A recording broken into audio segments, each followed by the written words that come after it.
What's next for the great houses of Morrowind? I've dealt with honor, strength, and duty. I've also tackled research, independence, and the world of magic.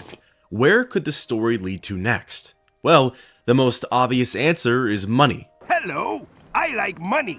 Lots and lots of money. Also, sabotage, espionage, theft, and creepy uncles. Before I get ahead of myself though and reveal too much of the plot, let's discuss what's going on here. For starters, welcome to what I've deemed Morrowind madness. It's essentially a week straight, 5 business days, of Morrowind videos. In reality though, that's the fun way of saying I'm going to be playing through a storyline and it's broken down into 5 parts. A cop-out, I know. However, the goal is to try and create a more interesting, entertaining, fleshed out, and personalized narrative for a Morrowind video.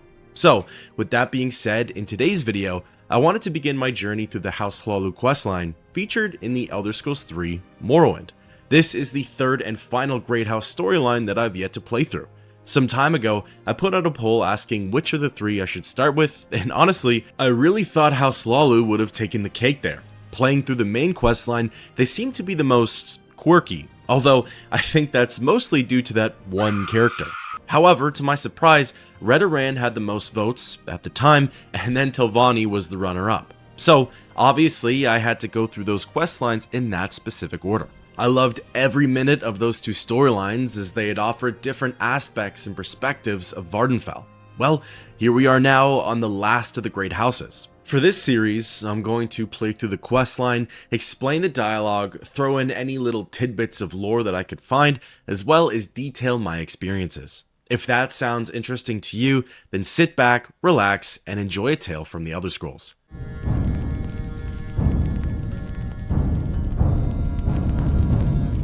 In order to join the ranks of House Hlaalu, the Nerevarine first needs to find their home base, so to speak. To me, the Hlaalu Council Manor has always been the easiest one to locate. Maybe that's because Balmora is a city that ties in with the main questline, or perhaps it's due to the fact that I've just spent the most amount of time here. Interestingly, it feels as though Hlaalu has the least amount of obvious territory on Vvardenfell. If you were to look at Great House representation in all of the cities and villages, the Hlaalu only have mass presences in 3, Balmora, Seran, and Vivec. Next is Reynel with 5, and depending on how you see Telvur, Tilvani also has 5.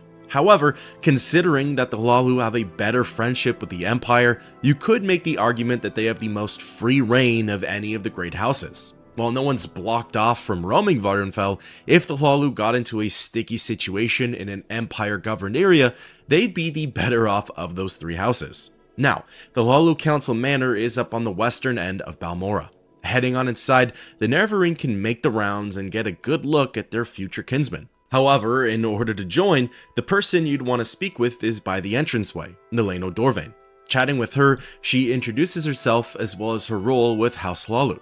Dorvain says that while the counselors are away, she's the one who, quote, keeps business going. When asked about business, Hlaalo says that I've come to the right place and offers me a position in House Hlaalu right on the spot. You know, kind of like how the baby boomers always said you'd get a job. Just walk on up and bombard the recruiter.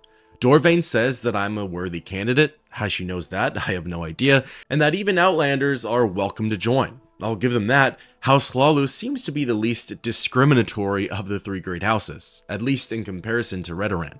Interestingly, there's no rulebook or code of conduct that she shares with me. Most factions, including the other 2 great houses, were pretty keen on laying down the law, but I suppose not quite with House Hlaalu.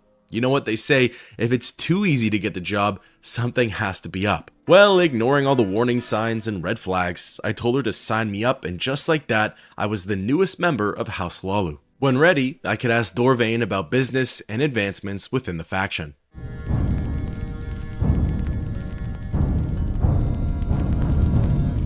Of course, wanting to dive right into the storyline, I asked what this first quest would entail. Well, actually, I asked about business, and in quite this strange manner, Dorvain asked me to say it again. I thought I was either about to get fired, or that I was feeding into some strange desires of hers. However, it turns out that my character's voice just sounds like someone else's. How disappointing.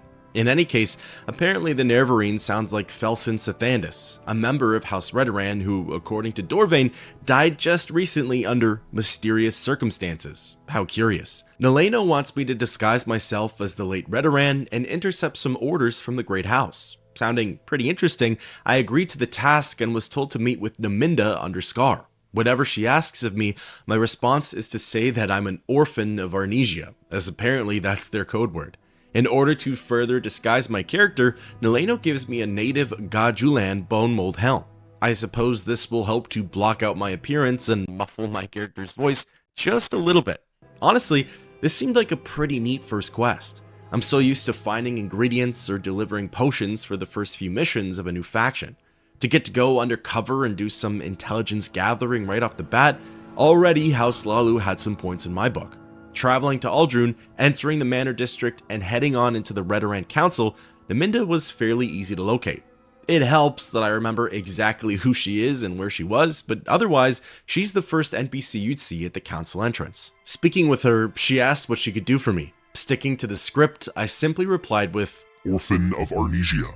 Right away, this lowered Naminda's guard. She called me Felsin and handed me the dead Redoran's orders.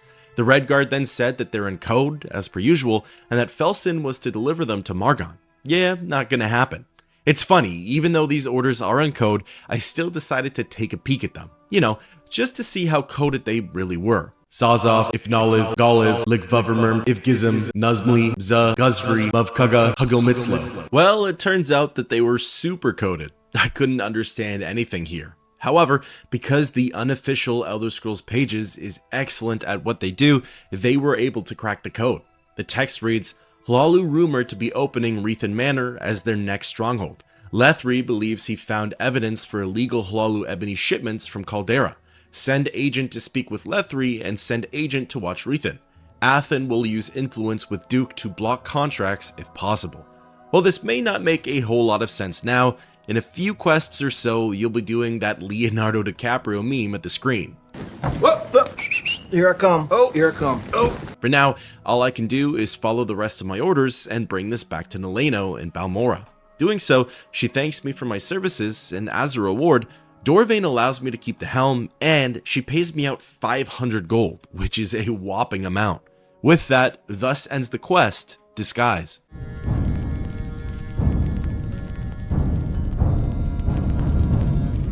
Chatting again with Hlaalo, I asked her for my next assignment, or rather, business. Dorvain says that she needs someone to visit an apothecary in Vivec and, quote, acquire some alchemical formulas.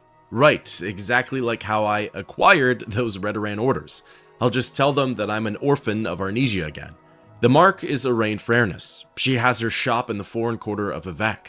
Before leaving, Dorvain suggests that while in Vivec, I pay a visit to Adreno Arethi. They apparently might have some business opportunities for me as well, but hey, one quest giver at a time. So, something you'll see with House Hlaalu is that the paydays for this faction are quite generous. If you wanted to make some good gold early on and feel that your character aligns more with personality and agility, the nobleman with a dagger kind of build, I definitely recommend you run through Hlaalu's questline. However, I did find out later in the story as to why that was, and trust me, you might want to open a Morrowind savings account with all of those septums. They'll come in handy. Arriving in Vivec, I entered the foreign quarter canton and began asking around for Orain. Some of the NPCs told me that she has a shop on the west side of the Lower Wasteworks by Jobash's Rare Books. Locating the apothecary, I went on in and began casing the joint. The first thing I did was speak to Fairness and ask her about her formulas. With a disposition of about 51, she of course did not feel like discussing them. So charming her, I tried again, and even though I got a friendlier response, still no dice. With that, it looks like the good old 5-finger discount is the way to go. Now, depending on your skills and available abilities, this could be an easy heist. There are 3 formulas that the player could try and steal. The most obvious one is on Arain's desk, while another is in her inventory, and the third is in a chest. Unfortunately, what works against you here is that Fairness's shop is tiny. She's always watching the Nerevarine, and it's pretty difficult to break her line of sight. In the past, I've always been able to drag an NPC's attention to the opposite side of the room. This has been enough to allow my character to take what they can get their grubby little hands on. However, that honestly wasn't working with this quest. Even with Orain facing the wall, I suppose the eyes at the back of her head were wide open because there was no getting past her. I tried the UESP's recommendation of breaking her line of sight via the lantern above her bed, but it didn't work. After trying for a couple of minutes, re-entering the room and resetting the encounter, I resorted to just tanking the find. While it would have felt cooler to have gotten away with the smash and grab, I thought to myself, really, what's the downside here? Just pay a handful of septums upon my next visit to Vivek. So, grabbing the formula right in front of her, she got ready to blast my character into oblivion, but ultimately, I was too fast. Casting Recall, I made it back to Hlaalo in no time and handed her the recipe. My reward for this one wasn't a fat payout like the last, but Dorvain did allow me to keep the formula. What an honor. With that, thus ends the quest, Alchemical Formulas.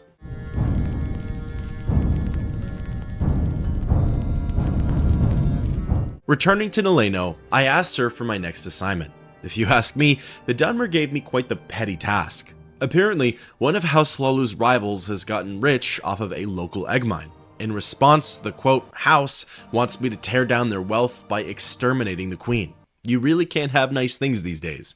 The destination is Inanius Egg Mine, and it's just east of Saran. What's funny is that Hlaalo refers to this rival as her competitor and not the house's. This leads me to believe that this is some personal vendetta related mission and not necessarily a top priority for all of House Hlaalu. Furthermore, I love how this rival is just existing, and after years of grinding and saving septums, they finally caught their big break. A huge investment in a Kwama egg mine. However, it gets met with pettiness from some kinsmen in House Hlaalu, and then everything falls apart. Now, in fairness, I am assuming the best from this rival. They could be a terrible criminal, or worse, a member of House Telvanni. If that's the case, then good riddance. Let's go spray some Kwama with Raid. Admittedly, it took me a bit to find the Inanius Egg Mine. For whatever reason, Hlaalu's directions weren't computing in my brain. She said it was east, across from the mountains of Saran.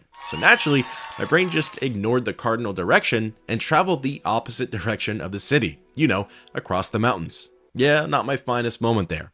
Eventually though, I did make it into the egg mine. The crawl was about as simple as an egg mine dungeon gets. Kwama foragers, workers, and warriors, plus a few slaughterfish. Nice touch.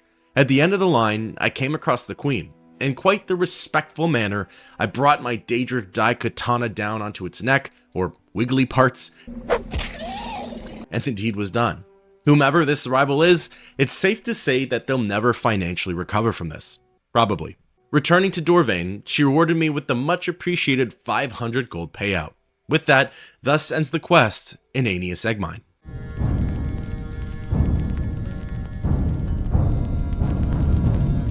Chatting with Hlaalo again, I asked her more about business, the Hlaalu code word for sabotage and chaos.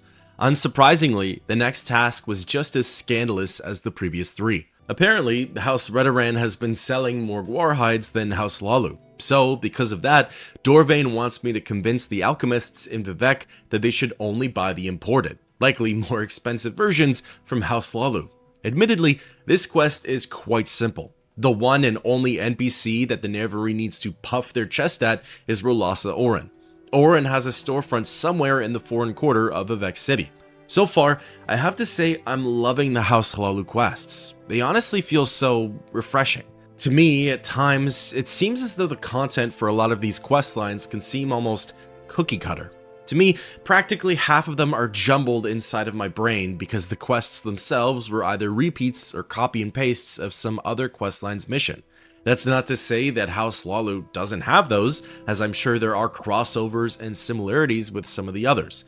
It's just that I don't remember experiencing many quests like these, and because of that, it feels like a fun and novel playthrough. Now back to the matter at hand, I arrived at Vivek's foreign quarter and entered the upper wasteworks. Searching around for Rolassa, I asked the first NPC I came across, and she literally said, "She's right there, bro." I'm paraphrasing, but you get the idea. Turning around, I spotted Orin and tried to ask her about the guar hides. Funny thing, I forgot that I had a bounty on my head, and Rolassa was the first one to remind me of that. So, clearing my name, considered a company expense, I returned to the alchemist and popped the question. Her response was brief, but completely understandable. Orin said that imported guar hides are not fresh. This is when I told her, "No, you don't understand, House Hlaalo says goodbye in their greetings. They will slaughter your family and burn your house down. These people are evil. Please listen to me. Again, I'm paraphrasing, but after bringing her disposition from 46 to 96, that seemed to do the trick. She said that she'll buy from House Hlaalo and asked me to leave her alone. Wow, I must have really gotten through to her. Traveling back to Balmora, I reported my success to Dorvain and she commented on my good work. As a reward, the kinsman gifted me 1,000 drakes. How am I supposed to leave when the money's that good? With that, thus ends the quest, Guarhide Squeeze.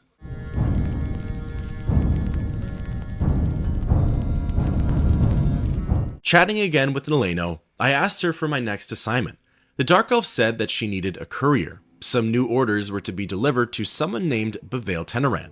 Bivale is a clothing merchant who has a shop under Scar. Apparently, she's on Hlaalu's payroll as she's the house's eyes and ears in Aldrin. Teneran's job is to keep an eye on House Redoran and its counselors. Of course that's her role. Honestly, the more I play through this questline, the more I'm starting to think that House Hlaalu is just a more discreet version of the Kimona Tong. While I don't know much about the laws of meddling with the other great houses, I'd have to assume that if not illegal, it's at least frowned upon to assassinate rivals, ruin businesses, intercept information, and steal from apothecaries. But hey, who's counting? Heading under Scar, I located Bivale's clothing shop and went on in. Honestly, the interaction was extremely straightforward, and that was even after I examined the coded message. Handing Teneran the scroll, she told me to tell Dorvain that the message was received and understood. As a little extra sauce from Bivale, she gifted me an extravagant shirt as well as pants. Now the Nerevarine can wander around in style. Like I said, there's literally nothing more to this quest. According to the UESP, there's no known decoded version for this text. Really, the only thing left to do is stylize your character and return to Dorvain. As a token of her gratitude, Neleno gives me another 500 gold. It's almost like how they depict working for the mob in movies and TV. You do a little something something, get a little something something, and then the rabbit hole gets deeper and deeper. With that, thus ends the quest, delivery for Bivale Teneran.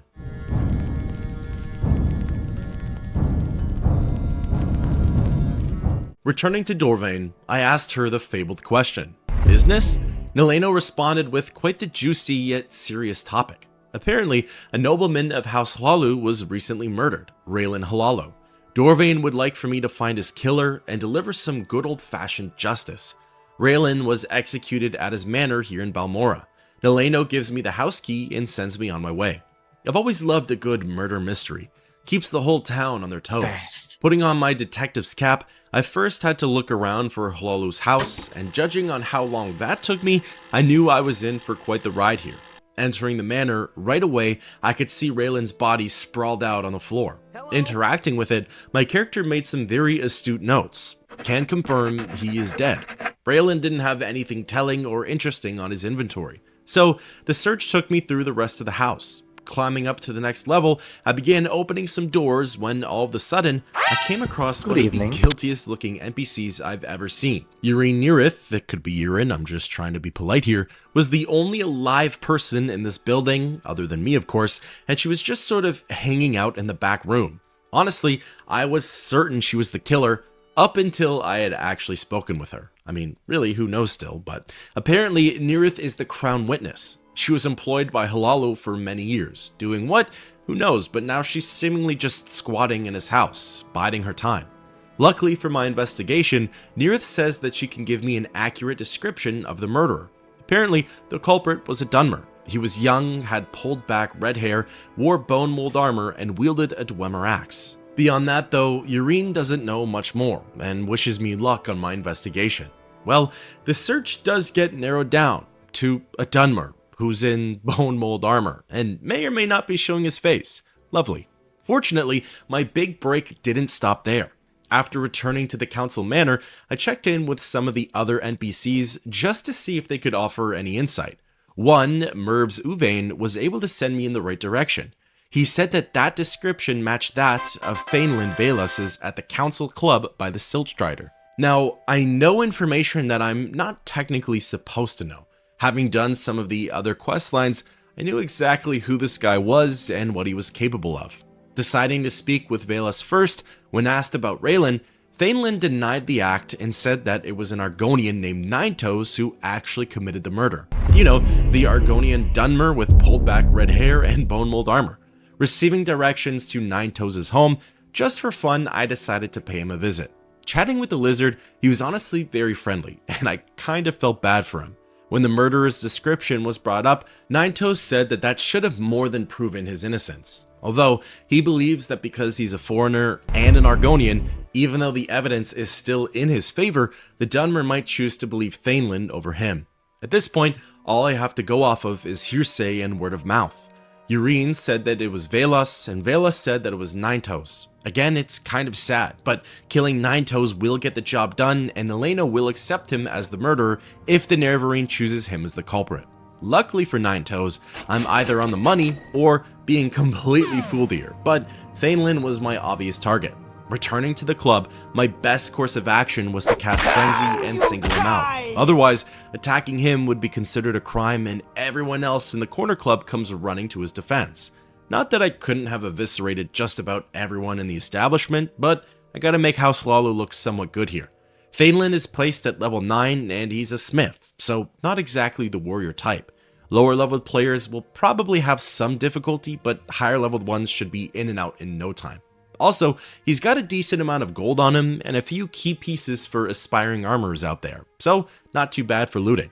Returning to the council manor, I informed Hlaalo that justice had been served. As a reward for solving the murder, again, hopefully, she gifted me another payout of 1,000 gold. Maybe more Hlaalu noblemen should start mysteriously dropping dead. Just saying. With that, thus ends the quest, The Death of Ralen Hlaalo. So far so good with the House Hlaalu questline. I'm 6 quests in, and I'm really enjoying the direction of the story. The content has been fresh and fairly intriguing.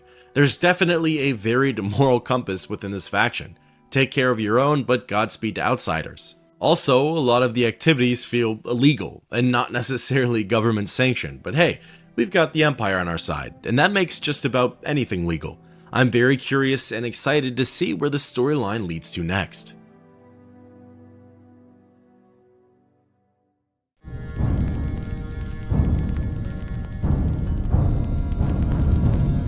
Ready to wrap up my assignments with Hlaalo, I traveled back to the council manor and spoke with the kinsman one last time. Typically, the last segment from a quest giver is the final fireworks, so to speak. I expected this last mission to be a hit, and I'd say that it delivered. Dorvain had mentioned that something was bothering her with Vvardenfell's Epony Trade. Apparently, the East Empire Company is threatening to part ways with House Hlaalu over their prices. Instead, they'd turn their attention over to House Redoran. It always seems like Redoran is more or less doing things by the book and still comes out on top. Maybe we should take a page out of theirs, just saying.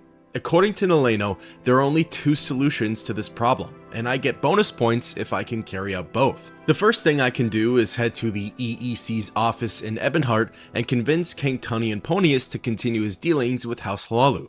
The second option is to head to Sedanet Mine, Redoran's one and only ebony source, and shut the whole place down. This would involve Darns Tadalen having a workplace accident, if you know what I mean. Well, excited to do both, I decided to knock the harder one off the list first. According to Dorvain, Sedanet Mine is close to the Ghost Fence and just east of Aldrun. As per usual, following directions was not my forte here. For some reason, I always get the Ghost Fence and the Ghost Gate confused. While they're part of the same structure, in terms of following directions, they lead you to very different areas on the map. After repositioning myself a few times, I finally laid eyes on Sedanet Mine and went on in. For the most part, nothing here is really exciting. There are a bunch of miners, a handful of Redoran guards, and I suppose a few house representatives, but that's about it. If you wanted to help yourself to some of that valuable ebony, I don't think anyone would blame you. Just remember that it's super heavy, and in my experience, it will weigh you down. Now, admittedly, in the moment, I forgot who my target was. What's worse, the journal doesn't say who to attack either, it just says to shut the mine down. I wandered up to each NPC and tried to see if anyone's name felt familiar, but no dice. Swallowing my pride, I referenced my Elder Scroll, aka the internet, and remembered that it was Darns Tadalen. Truly, he was the last one I would have attacked too, so thankfully I double checked. There's no meaningful or interesting dialogue with Darns. We really can't speak about the matter at hand, Reynel plans, or his impending doom. So, ready to wrap this up, I cast Frenzy and hacked away with my Daikatana. Dedalen is a level 15 Crusader, and again, I'd make the argument that he could be a somewhat difficult matchup for lower leveled players. In my experience, he started the fight casting some spells, and that made it easy enough to sidestep and close the distance. With one objective marked off, it was time to flip over to the easier of the two tasks. I figured that convincing Ponius would be as simple as sapping up some of my magicka and casting a charm spell. Luckily enough, I was right. With a disposition of 46, I asked about the Epony Trade, and King Tunnian hit me with a reasonable answer. Hlaalu's prices are too high and his hands are tied. Hopefully no one tells him what just happened to our competitor's warehouse. Raising Ponius's disposition to 96 and trying again, surprise surprise, this time he listened to reason. He decided to stay on with the House Hlaalu contract for one more year.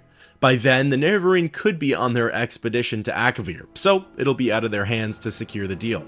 Returning to Naleno and reporting my success, she thanked me for my efforts. It seems as though the regular reward was 1,000 septums, and the bonus for completing both tasks were some glass armor pieces. Glass boots, cuirass, and greaves. If you didn't want to wear them, the resale value is pretty reasonable, with a combined worth of 53,600 septums. With that, thus ends the quest, Epony Trade. Yes, Epony, not Ebony.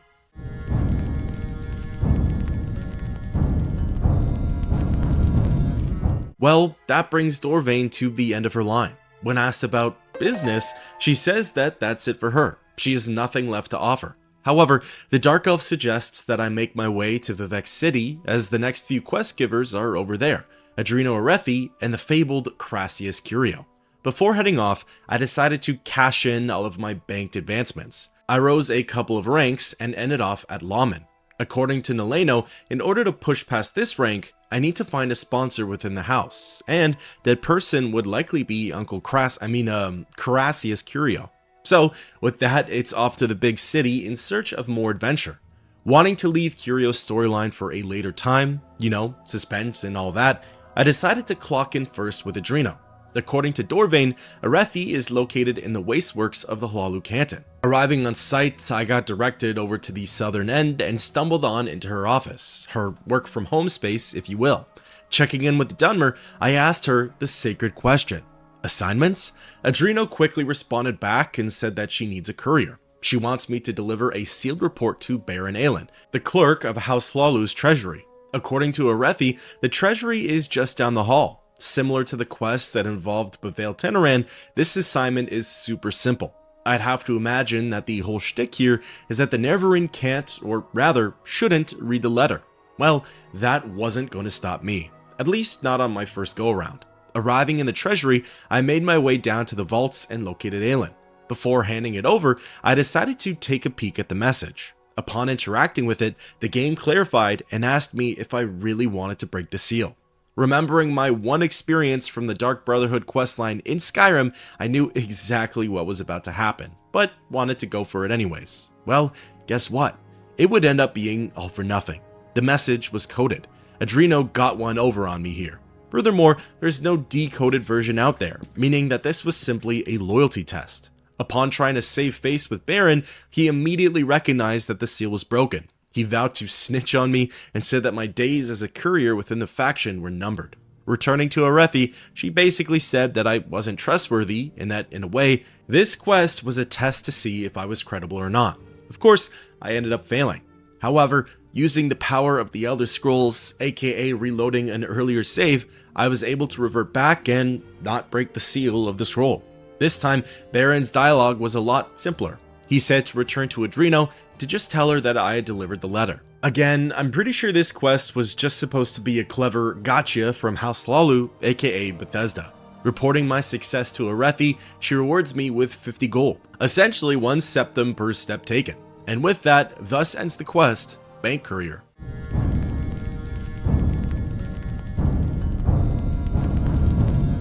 Chatting again with Adreno, I asked her for my next assignment. Arethi responded back and said that she needs me to collect debt from someone named Murudius Flaeus. Flaeus owes the house a great deal of money, something about a gambling debt. And Hlaalu has finally decided that it's time to pay up. Murudius lives in Hlaalo and apparently needs to pay the house over 800 septums.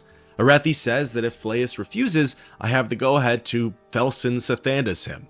However, should I end up recovering the money, the house will let me keep half. The quest is actually pretty fascinating, and the more time you put into it, the more you'll get out of it. Taking the local ferry services over to the fishing village, I began asking around for Murudius. Some NPCs didn't have all that much to say about him. However, those that did revealed some pretty useful information. For example, a local wood elf, Glonagoth, mentioned that Murudius likes to go swimming underneath Fadilla's house. I wonder what that could be about. Flaeus lives pretty close to this Fadilla, over by the docks. Heading on inside, I spoke with the Imperial and asked about the money. Murudius seemed to get irritated. He said that he didn't have the cash and that he's not going to give me anything. Well, we tried the nice way, so it's time to go even nicer. Charming Flaeus, this time he was more than willing to cough up the septums. The story starts to connect with itself here, as Flaeus says that the drakes are in a chest underneath Fadilla's house. You know, his swimming spot. He hands me the key and I go on my merry way. Heading below deck, I noticed a small chest tucked in between the rocks. Using Flaeus' key, I got access to over 900 septums. This should be more than enough to cover his debts. If anything, it looks like he was up while gambling, so shout out to him, I guess. Returning to Adreno in Vivec, she asked if I had Murudius' money, and all I could say was yes. For this outcome, this is the only option. As promised, Arethi divides the septums in half. Not really. She kept 543 drakes for herself and only threw 400 my way. And from there, we called it a day. Now, feeling greedy and wanting it all for myself, I actually stumbled upon this next outcome first, if that makes sense, and decided that it would be my canon event for this playthrough. Not wanting to play as nicely with Flaeus, I decided to go for the throat pretty much right away and cast Frenzy. Murudius is placed at level 2 and really shouldn't be a problem for anyone. So again, having stumbled across this outcome first, I felt pretty proud of myself when I connected the dots on Flaeus' chest. Realizing that the cash wasn't on him or even in the hut, I remembered the detail that he likes to swim under Fadilla's house. Snagging the key from his corpse and going for a swim myself, I felt like Sherlock Holmes when I spotted that container. Taking the gold, this time I had a few options. Returning to Vivec and speaking with Adreno, I could have told her that I found the gold, which would have resulted in the same reward as outcome number 2, or I guess number 1. Or I could just tell her that Murudius is dead. Because I had to kill the Imperial, she says that I'll have to cut my losses with the reward. Little does she know that my trousers are filled to the brim with some good old Tyburs. With that, thus ends the quest. Murudius Flaeus is dead.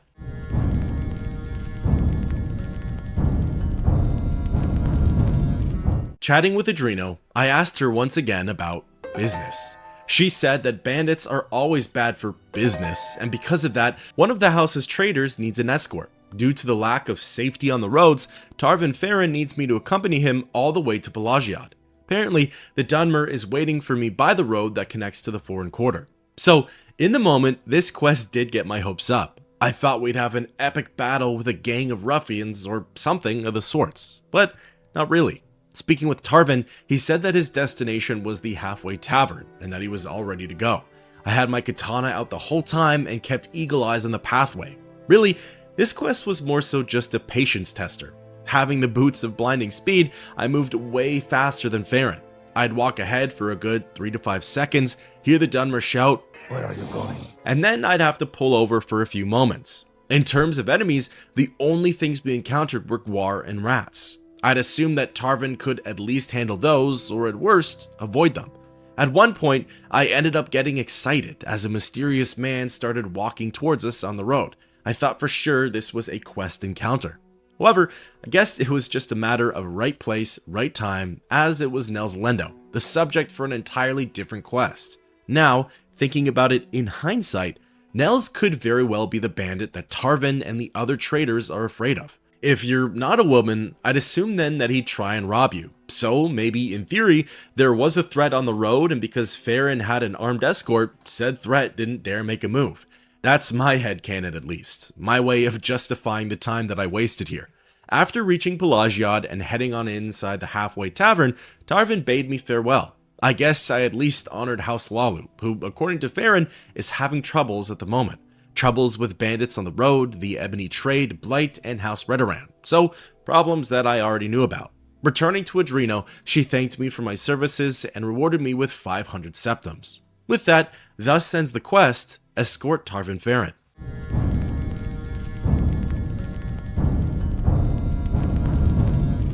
Speaking with Uvirith again, I asked her for my next assignment. This one would end up being all too familiar. Adreno says that this quest is sort of like a Call of Duty. House Hlaalu sent a team to an illegal Telvanni base and has yet to hear back from them. The base is Ordinators, and it's located off of Azura's coast. Uvirith would like me to head over there, check in with the team, and if possible, finish their task. Now, the reason that I said this quest felt all too familiar is because not long ago, I was on the other side of the equation. I did this mission on behalf of House Telvanni and had to drive off the Hlaalu. Even though I made some comments on certain quests being cookie cutter and repetitive, I do like when they tie in with one another. I don't mind fighting House Redoran or House Telvanni when I've already experienced their side of the story. It's essentially just showing the other side of the script. Where I do find it mind-numbing is when I have to kill rats for 4 different factions. At least let me team up with the rats or something like that. That would be exciting. In any case, I'd argue that the Ordinators expedition is actually easier on the House Hlaalu side. Reaching the Velothi Tower and heading on inside, I began to have a look around. I ended up finding 3 of my guildmates still alive.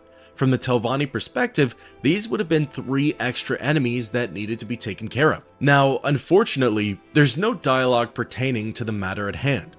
I thought for sure they'd fill me in on their mission, or at least what's gone down since they arrived, but nothing of the sorts. So, continuing through the dungeon, I of course had my encounters with some undead enemies, skeletons and bone lords. No matter the side that you're fighting for, you'll always have to face these. A little further in, I found the corpses of some fallen Hlaalu, so I guess there were a few casualties to report. Heading on over to the next zone, I ran into more skeletons, as well as a Dremora Lord. Even for high-leveled characters, these guys can give you a run for your money, so I'd advise to play it safe here. After tackling a few more undead, I finally made it to the top of Ordinators.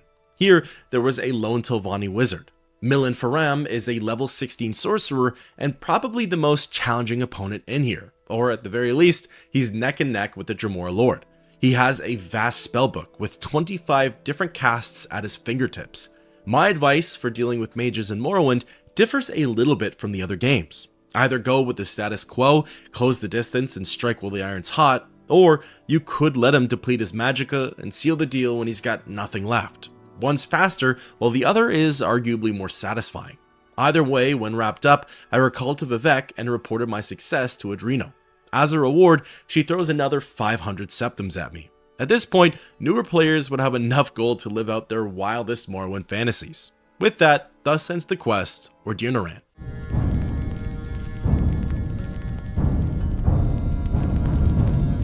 Checking in with Uvirith again, I asked her for my next task. She says that today's business has to do with Yngling Half-Troll's game rats.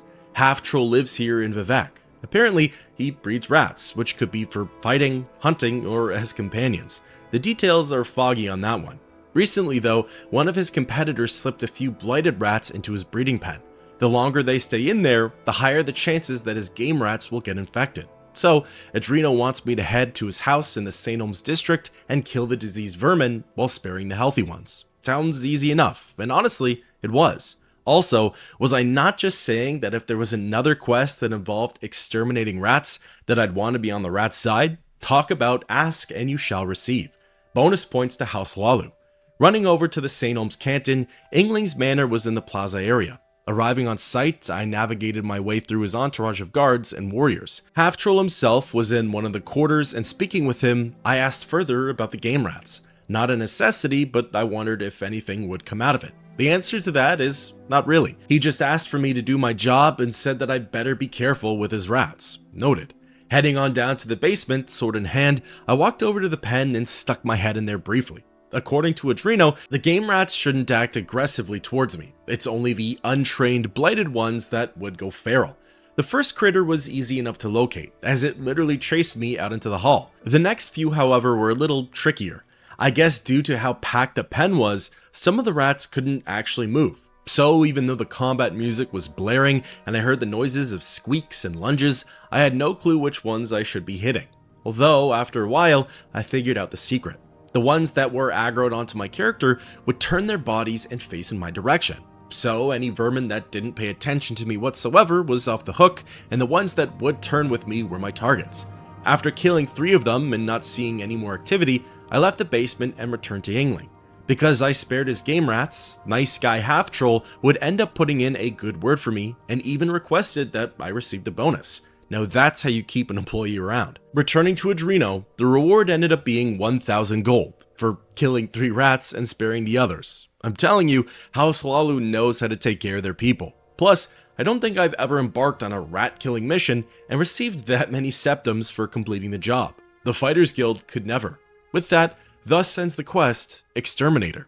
So far, I'm 5 quests into Adreno Arethi's story arc. I have to say, her assignments certainly feel a little less illegal. Well, in fact, other than busting in some kneecaps for money, really, I killed a man over his gambling debt, all was apparently fair with love and war. The rest of the missions were more so housekeeping with the faction and resolving conflicts with the other great houses, something that's seemingly alright in Vvardenfell's books. As the story continues to twist and turn, we'll see what comes up for House Hlaalu.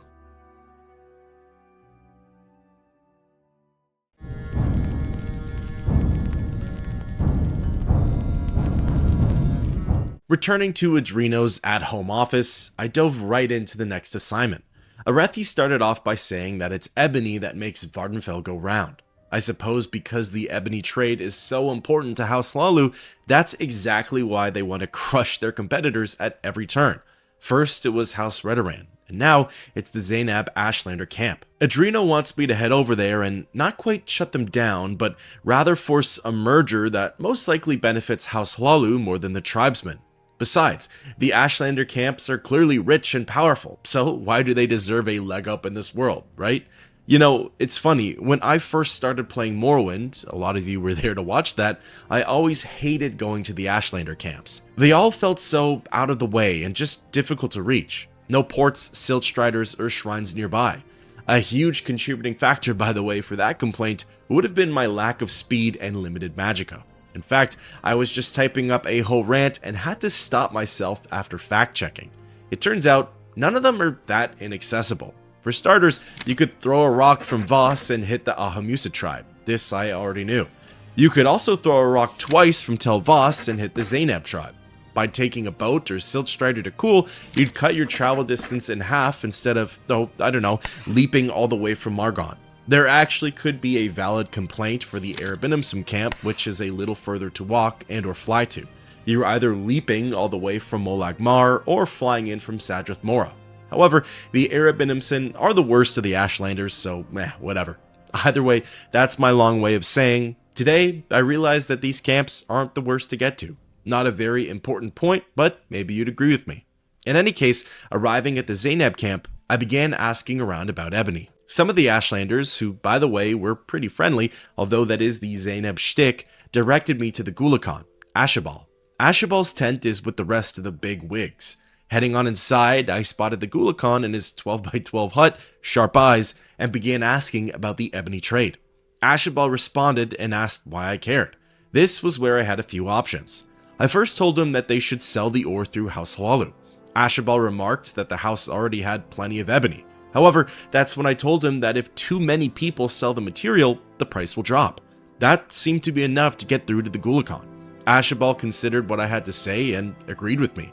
He used his own comparison with 2 warriors fighting side by side, but he pretty much came to the same conclusions. From there, he agreed to sell ebony through House Hlaalu, and that was it. No persuasion or intimidation needed. Now, exploring some of the other dialogue options, by telling him that the Zainab are now strong enough to sell their own ebony, the same sort of responses and conversation ensues. Telling Ashabal that House Hlaalu doesn't have enough ebony will get you nowhere. But again, talking economics and the classic supply and demand, he agrees with the Nerevarine and the rest of it gets sorted.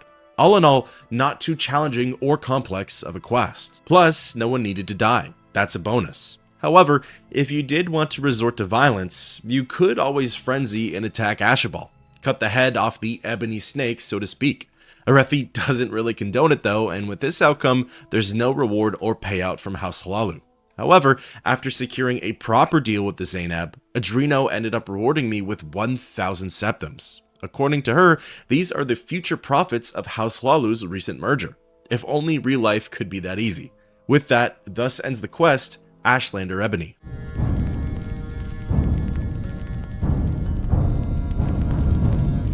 Chatting again with Arethi, I asked her for my next assignment. The house cousin responded and said that well over a year ago, a ship by the name of Prelude had crashed along Azura's coast. It was apparently trying to dock at a secret port, and I guess with its current condition, the crew was not so lucky. Due to timing and locations, it's estimated that the ship is somewhere on an island east of Bivale. The Prelude was carrying all sorts of cargo, but the most important one to House Hlaalu is a Daedric Wakizashi. While I'd like to believe that the house wants the weapon for combat purposes, the resale value for these Daedric pieces can be pretty incredible. Selling the Wakizashi could almost pay for my entire Hlaalu paycheck. You know, I actually remember stumbling across the ship in my travels and thinking, this probably has some significance for some storyline. Well, here I am. I've always found that Bethesda is usually intentional in their game design. There were plenty of times where I'd be wandering around Cyrodiil in Oblivion and I'd come across some unique landmark or settlement. It only took 20 quests and 100 hours to figure it out, but I'd soon learn that most of these places have a purpose to them. However, it's the ones that don't that are arguably more interesting. A random shipwreck, shack, or NPC in the wild? Is it cut content, an Easter egg, a little bit of flavor lore? Usually we'll never know, and that's what makes them all the more intriguing. All we can do as fans is keep guessing. Now, to the matter at hand, the shipwreck is pretty much exactly in between Bivale and Telvanni, on a tiny island along Azura's coast. There are two entrances onto the Prelude.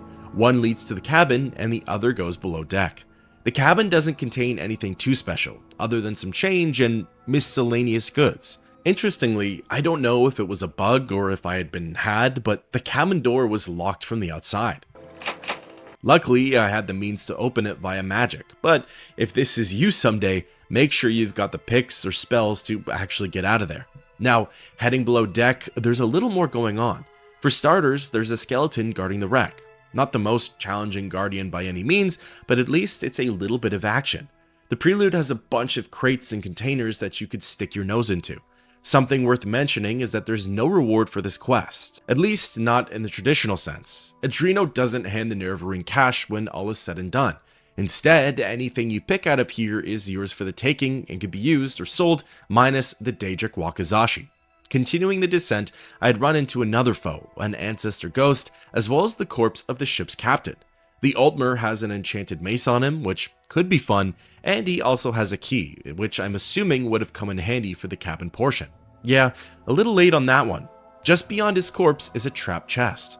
Getting inside of it, it contains some gold, a potion, a piece of armor, and the Wakizashi. The piece of armor that I found is the right gauntlet of Horny Fist, and no, it's not one of Crassius Curio's toys, it's an arm piece that fortifies hand to hand.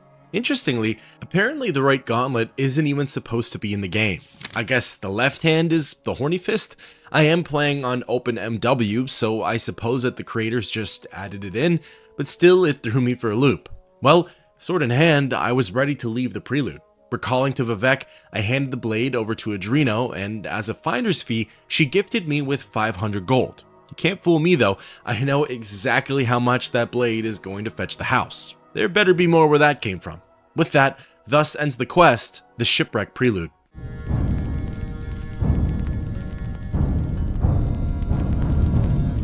Speaking again with Arethi, I asked her about business.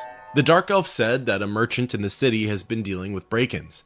Apparently, for 3 nights in a row, thieves have forcefully entered Ralen Tilvur's shop. He must have recently put out trading cards or something. Adreno believes that they're going to strike again tonight and asks that I work security for Tilvur. Sounds easy enough, and honestly, I like the change of pace. Ralen's shop is in the Plaza district of Vivek's foreign quarter.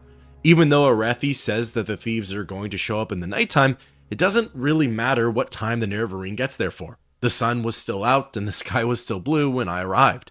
Interestingly, I wondered if this quest had any influence over Oblivion's the unfortunate shopkeeper. It's not like stopping break-ins is a novel idea or anything of the sorts, but Bethesda does like to pull inspiration from their previous works. Entering Ralen's store and speaking with the Mur, it seems like I had shown up in the nick of time. How convenient. He's quick to call out that the thief had just walked in and that he's right behind me. There's only one robber to deal with, and his name is Andis. Andis is a level 10 thief, and he fights with a steel spark blade. All things considered, it's one of the easier matchups thus far, especially if you were to compare it to Ordinators. As soon as Ralen has been dealt with, my time as a security guard comes to an end. Tilvur thanks me for my work and says that Adreno has my fee. He also wished that he could have a guard here at all times, but really, all I heard were words and not the sound of gold coins. So, leaving his place, I traveled back to Orethys and cashed in on my services. As a reward, the house cousin gives me 1,000 drakes. Now, that's what I'm talking about. With that, thus ends the quest, guard Ralen Tilvur.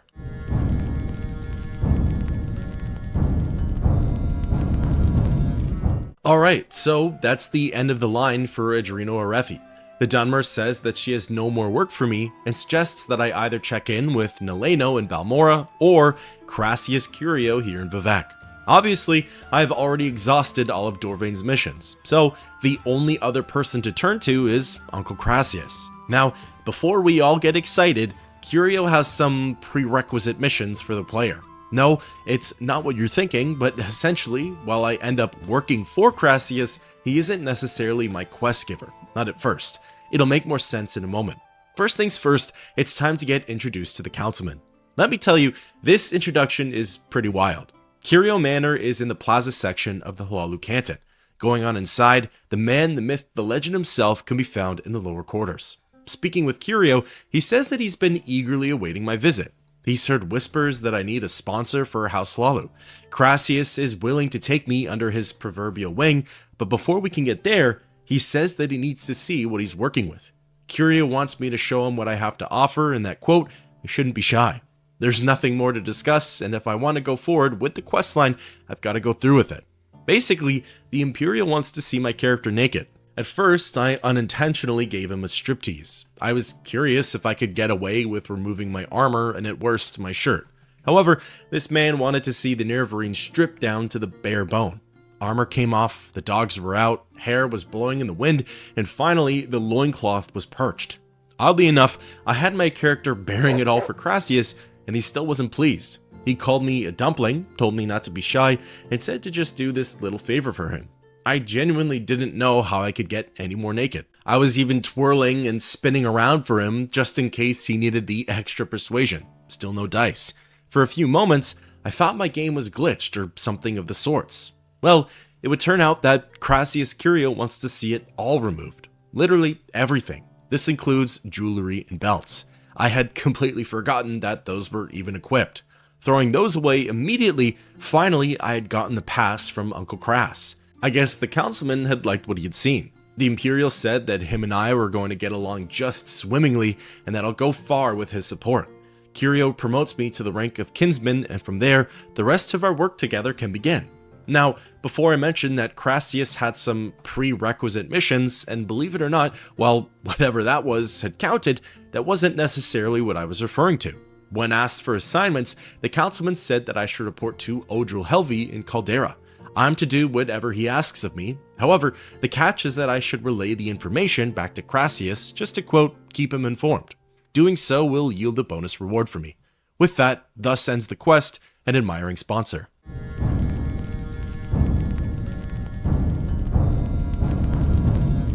From here, I'm good to throw all of my clothing and equipment back on. It was getting a little breezy in the Hlaalu Canton. With that, it's off to Caldera to report to Odril Helvi.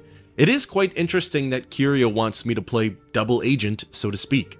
I can't imagine he'd want that done if he didn't think something nefarious was going on in Caldera. Usually, you'd want tabs on someone if you didn't trust them. Well, I'm happy to play the role of messenger here. As a matter of fact, going forward, this questline gets opened up to multiple pathways. I'll explain a little more about that once I begin Odril's story arc, but first, let's meet the house brother. Helvi can be found in the upper level of the Governor's Hall over in Caldera. For those who have watched my Redoran playthrough or have gone through it yourself, you'll probably remember him. Chatting with Odril, he introduced himself and brought up his role within the house. He oversees the mining operations here in Caldera. When the topic of business was brought up, the first task that Helvi had for me was to deliver some sealed orders. Yeesh, I've seen this one before. The sealed document is to be brought over to the Hlaalu treasury. However, under no circumstances should it be given to Baron Ralen, or anyone else for that matter. The orders are for Tenissi Ladri's eyes only. Well, of course, I wasn't going to let this one slide. This wasn't making it to Tenissi, nor was this remaining sealed. Cracking open the document, it read, "Dearest Tenissi, your assistance has been profitable to us both in many ways. I have but one more favor to ask. Find the land deeds for the Ascadian Isles. Replace the documents owned by Ravone Arvel with those of your own clever design. Soon we will have enough to leave Vardenfell together. Until then, you know what must be done. Also, know that you have my love, Odril Helvi." Well, that certainly sounds scandalous, and if anything, should probably be reported to Crassius. Doing just that, Curios says that this whole scenario is quite interesting. He doesn't exactly detail what he's going to do on his end, not yet at least, but he asks that I hand the orders over to him. He also called me Pudding, just thought I'd throw that in there. Giving Crassius the document, he then reveals a little bit about what's going on here. House Hlaalu has been suspicious of Odril for quite some time, citing corruption. At the moment, all the faction can do is gather evidence on Helvi. After enough has been collected, hopefully then some arrests can be made. Until then, Crassius says to just keep up the good work. On his end, he promises to have the documents altered, forged, and delivered to Tenissi. Also, as a form of compensation, Curio rewards me with 500 septums. This time, I didn't even have to remove my clothes. Now, before I mention that the Ordal arc has multiple pathways.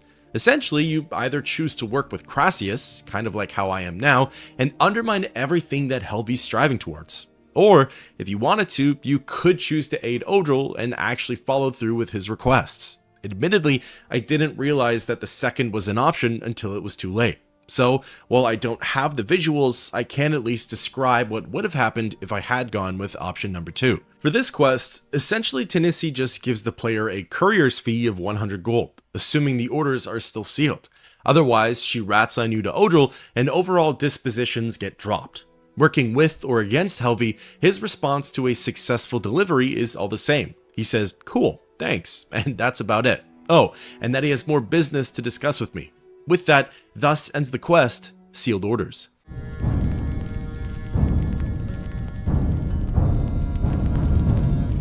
Resuming my chat with Odril, he tells me that some important documents are missing from the offices in Caldera. Apparently, someone stole the Caldera mining contracts. The house brother would like for me to look into the theft and recover the scroll. He believes that the culprit has to be a resident in town, as lately there have been a string of thefts that point to someone who's likely situated here. We're back to the murder mysteries, minus the murder. The first thing I did for this investigation was ask around town. Saying around town is also a bit of a stretch, as I literally just walked down the stairs and spoke to the first person I saw. However, Fovis Arnim was more than helpful. He said that the thefts began somewhat recently. Arnim then points out that the newest residents in town are Ergola and Elmusa Demori. Those would be some great leads to start with. Right off the bat, I was pretty sure I could clear at least one of those NPCs. Further testimonies say that Elmusa isn't very sociable, while Ergola is the pawnbroker. Morrowind was advanced for its time, but it wasn't that cutting edge. Assuming the culprit would be arrested for their crimes, it therefore couldn't have been Ergola. Ergola is a merchant, and as far as I've experienced, once an NPC gets removed from the game, that's it. Rarely does someone take their place and pick up the doomed NPC's responsibility. With that being said, I really didn't think that Bethesda would sacrifice a merchant. And if they had done such a thing already, I didn't think they'd sacrifice a second one, or a third, or fourth. You get the idea. Ergola said that he had nothing to hide and that I was free to look around his shop. Of course, I did my due diligence, but I already had my heart set on Demori. Unless there was going to be some coming-of-age, slap-on-the-wrist sort of punishment for this seemingly serious theft, I cut my search short and went looking for Elmusa's house. After quite the search, it turned out that the Dark Elf lives behind the armorer. Heading on inside and locating Demori, I asked about the contracts. Immediately, Elmusa became defensive, and 9 times out of 10, that's how you know someone's guilty. Before I went with the older techniques, I decided to charm her first and then tried asking again. With a disposition of 87, This time Demori was more than willing to talk. She said that she had stolen the contracts for her own contract with the Thieves Guild. Confusing wordplay there. Elmusa tells me where the documents are and hands me the key for said chest. Before leaving, she pleads for me not to tell Odril.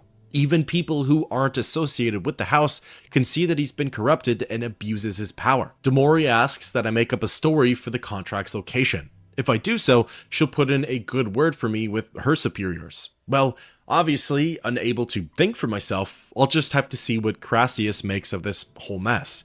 Securing the documents, I traveled to Vivec City and received input from Uncle Crass. The councilman asked me to tell him who the thief was, and I did. Ratting out Elmusa to Curio, he said that he'd have a word with her. However, he suggests that I don't reveal her identity to Odril either. I suppose it's better to just keep Helvi in the dark, especially for this operation that we've got going on here. As a reward, Crassius gifts me with 500 gold and sends me on my merry way. Oh, and imagine that whole conversation with just a few more dumplings, puddings, and sweeties added in. From here, I had a choice to make, to keep Elmusa's identity a secret or to oust her.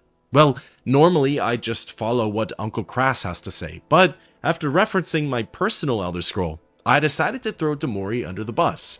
This was all for one reason. I like money. By keeping Curio informed and telling the truth to Helvi, I ended up maximizing my monetary reward.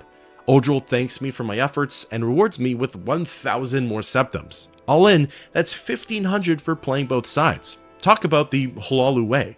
There are actually 4 different possible outcomes for this quest as well, and more or less, they all involve different gold payouts and disposition increases. Really, it all depends on who you want to rub elbows with. With that, thus ends the quest, the Caldera Spy. Now, at this point, I'm more than halfway into the questline. I've dealt with dishonorable and possibly illegal assignments. I've also tackled more duty and by-the-book oriented tasks. Granted, by the book is House Hlaalu's texts, and they've got some pretty funny morals and code in there. Then I moved on to playing Double Agent. It seems like there's always someone in these factions who abuses their power and there are others who wish to stand against them, even if that noble defender is Crassius Curio. If anything, it just goes to show that none of the guilds are perfect. Sure, from the outside looking in, maybe the grass seems greener. However, actually being a part of this faction and learning of its inner workings, most people would sooner run for the hills.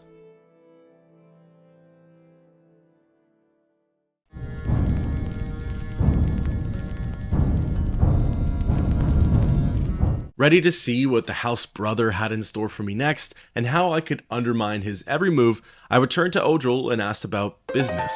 Helvi replied and said that he believes there's an error in some of the documents over in the Hall of Records. Odril would like for me to go and replace those. Get this though, said Erroneous Documents, the land deeds to the Ascadian Isles. The very same one that Helvi wanted Tanisi to take and make forgeries of. I guess Uncle Crass's mock-ups did the trick and Odril's getting desperate. Essentially, the house brother wants me to steal the current wrong deed and replace it with this random scroll that he deemed up to date. I could only make it about 10 feet before I cracked open the seal. It was just too tempting. This new deed declared that Ravone Arvel would sell all of his southern lands to Orvis Dren and that his small farmstead by Pelagiad goes to, you guessed it, Odril Helvi. I'd bet my top septum that Ravone and possibly even Orvis have no clue about this. Well, recalling to Vivec and speaking with Curio, he asked me to hand him the new deed. Allegiances aside, I thought the funnier outcome would be to undermine Helvi here anyways. He just seemed so smug about trying to pull one over on the house. In response to the fake deed, Crassius says that I should still try and complete the assignment for Odril, so that way he doesn't get suspicious. I need to go and collect the original deed from the Hall of Records. As a token of his appreciation, Curio gifts me with an amulet of domination. Putting on the rubber gloves to handle this one, the necklace can command creatures and humanoids for 10 points for 30 seconds. Definitely could come in handy for what's coming up.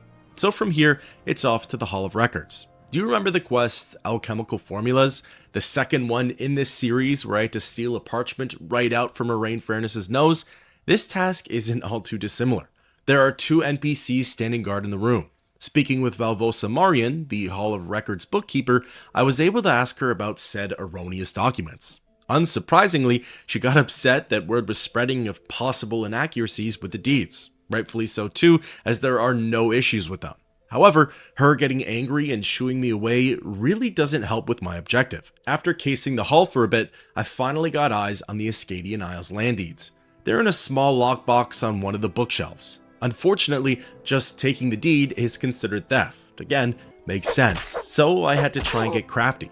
The reason I related this quest back to Alchemical Formulas is because it kinda went the exact same way. I tried for some time to get a clean line of sight on the lockbox. I had the advantage of using the nearby stairwell for cover, but as soon as I turned the corner, Marian's third eye would open. Recently, an awesome viewer commented and said that I should invest in a telekinesis spell. And you know what? You're absolutely right. The only issue is that I've actually finished recording this series, and at this point, there's really no going back. Luckily, this should be the last time you'll see me struggle with stealing things, as the rest of the questline is smooth sailing, I think. In any case, after a while, I just sort of gave up on the sneaky approach and resorted to outright taking it. I did make an enemy out of Marian and Urandal Salandis, but fortunately, I never need to see them again, so those relationships can stay bad. It turns out that this quest has a few different outcomes. If I wanted my character's life to be a bit easier, I could have gone directly to Ravone Arvel, who, by the way, as expected, knows nothing about this. Together, we would have fetched a forged copy of the documents from Ralen, and then that could have been returned to Helvi. This would have resulted in the Murdrum Ring as a reward and a disposition increase with Arvel. Otherwise, following through with Odril's original request sort of mirrors Crassius's version of events. I'd still be sneaking into the Hall of Records and stealing the land deeds. Only with that timeline, I would have been putting the forgeries into the lockbox. By the end, no matter what happens, Helvi always has the same response for the player. By telling him that I've taken care of the matter, he takes my word for it and also takes the inaccurate deed. As a reward, Odril gifts me with 6 scrolls, 3 different ones that all have duplicates. Uth's Hand of Heaven grants levitation for 50 points for 30 seconds. Black Storm damages Magicka for 1 to 10 points for 2 seconds, deals shock damage for 5 to 50 points for 2 seconds, and has another instance of shock damage for 0 to 12 points for another 2 seconds. Then there's Trinasa's Spell Twist. It reflects for 20 to 60% for 30 seconds. With that, thus ends the quest, Erroneous Documents.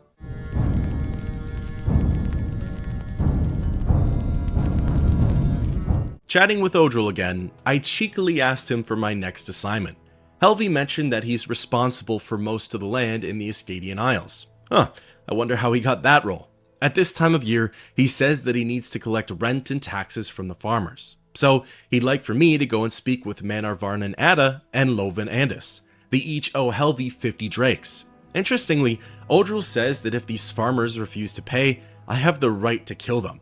You know, to set an example for the other farmers. How inspiring. Both of these NPCs live by the Arvel and Dren plantations. As per usual, there are a few outcomes for this quest.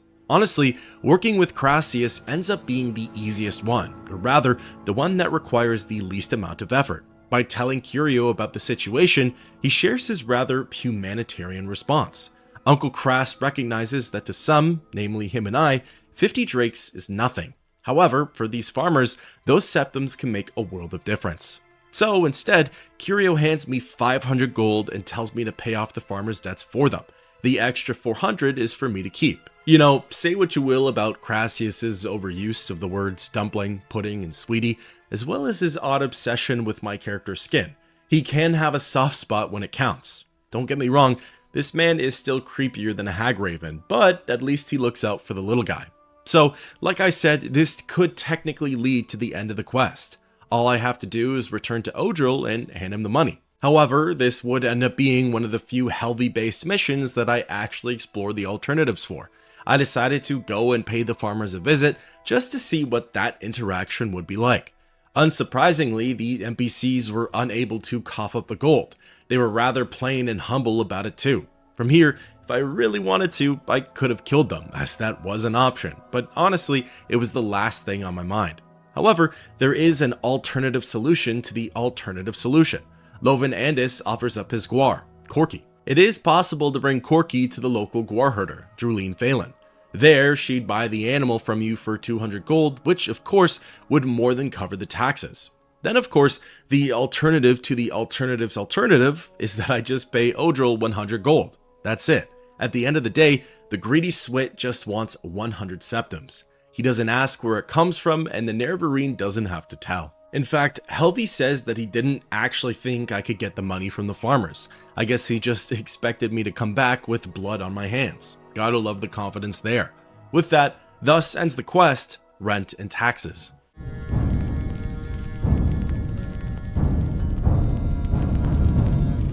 Speaking to the house brother again, I asked him about further business. Helvi replied and said that he needs a shipment of ebony delivered to a friend of his. That's not suspicious at all. Odril hands me 5 pieces of ebony ore and says that they need to get to Draenor Varian. From there, Varian will deliver them to, quote, friends of his over on the mainland. It gets even better though. I'm not to breathe a word of this to anyone. I suppose this is the Morrowind equivalent of sending money to an offshore account. So, without trying to spoil much, but probably spoiling something, this is the final quest for Odril's arc. Recalling to Vivek and revealing the plot to Crassius, this ends up being the councilman's gotcha moment. Curio says that this is the last piece of evidence that the house needed. With all of the collected documents, forgeries, and witnesses, House Hlaalu can finally issue an arrest. This wouldn't just be for Odril Helvi, but also for his accomplice, Draenor Varian. Uncle Crass urges me to take the ebony ore to Sagunavus Mentetius at Fort Buckmoth. This should be enough to turn the Empire's head and take action. Of course, the final decision is up to the player. Do you want to have Odril and co arrested, or do you want him to get even richer? If you prefer the former, it's quite easy to head to Aldrun and locate Draenor in his home. The dialogue between him and the Nerevarine is quite brief.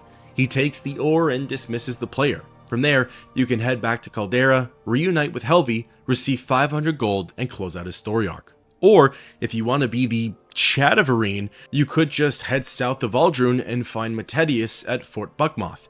It's funny, the Legion doesn't care about a whole lot on Vvardenfell. However, if you dare mention ebony ore in front of them, Imperial milk starts gushing out of their ears. Sagunavus began grilling me on why I was carrying ebony around.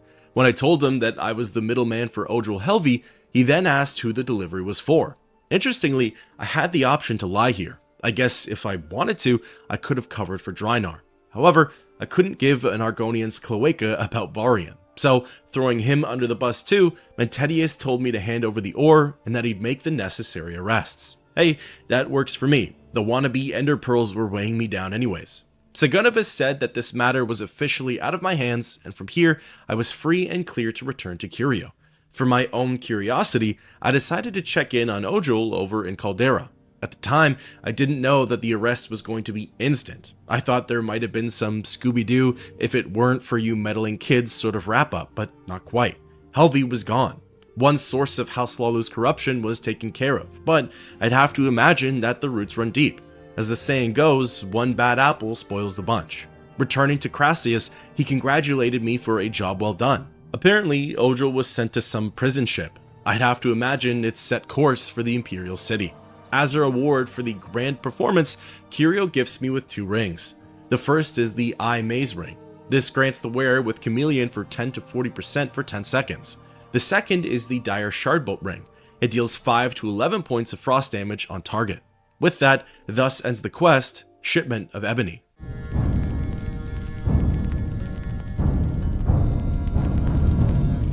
With Odril Helvi officially out of the picture, the story wraps back around to Crassius Curio. Now that all the prerequisite quests are over and done with, I can finally get assignments directly from Uncle Crass. Although, I'm not sure I totally want to. Taking a deep breath, I approached the councilman and asked about business.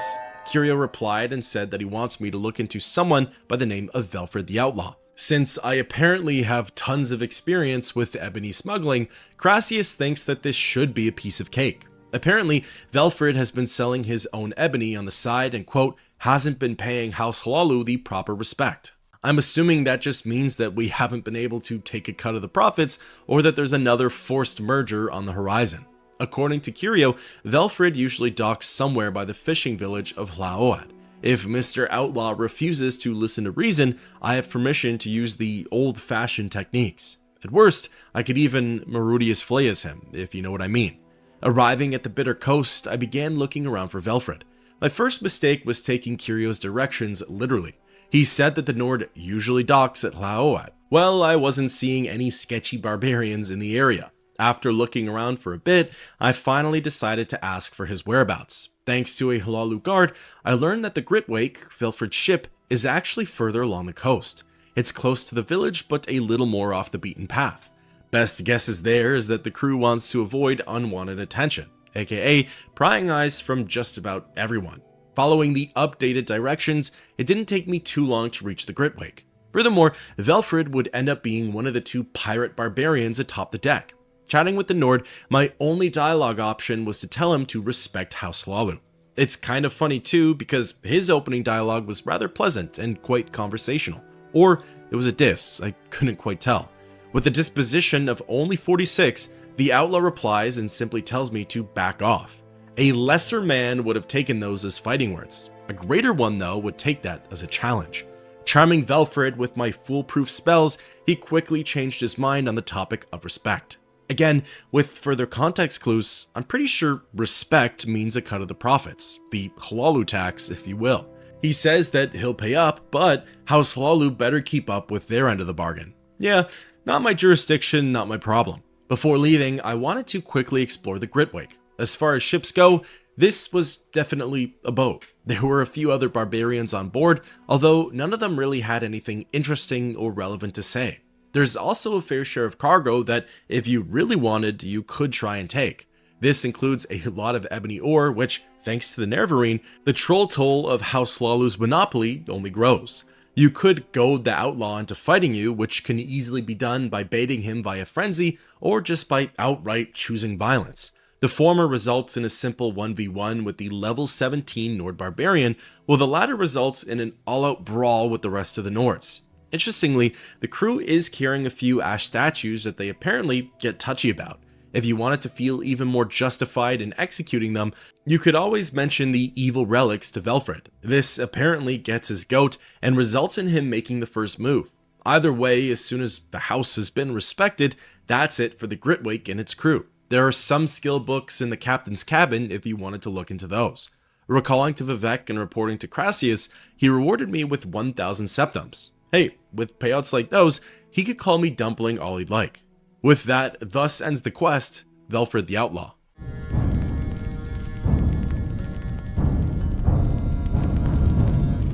Chatting again with Crassius, our work together comes to a temporary halt. I knew this day would come, but I didn't think it would be so soon. Courier refuses to continue our operations due to my rank and lack of Stronghold. He needs me to be a higher level than Kinsman, and my Stronghold needs to have reached phase 2 of construction. Considering the suggested alternative is that I move on to Naleno and Adreno for quests, this clearly can't be put off. Luckily, the first of those conditions is pretty easy to meet. With updated skills and light armor, marksman, mercantile, security, shortblade, or speechcraft, as well as honed abilities of speed and agility, Crassius is more than happy to promote me on the spot. I went from kinsman to house cousin to house brother. The next step up would be house father, but without a stronghold, I can't progress any further. So the obvious thing to do is to get to it on my personal estate. Uncle Crass says that the person to speak with is Dondos Dryler at the Hlaalu Council Manor over in Balmora. So do you remember a while back, in fact I think it was the beginning of this series, I mentioned that you might want to open that Morrowind savings account? Well, that was my terrible way of foreshadowing this. Phase 1 of building Rethan Manor. Traveling to the Council Manor, I brought up the Stronghold with Dryler, and pretty much immediately we got into pre-construction talk. In order to start building, House Hlaalu needs permission, aka a construction contract from Duke Vidam Dren.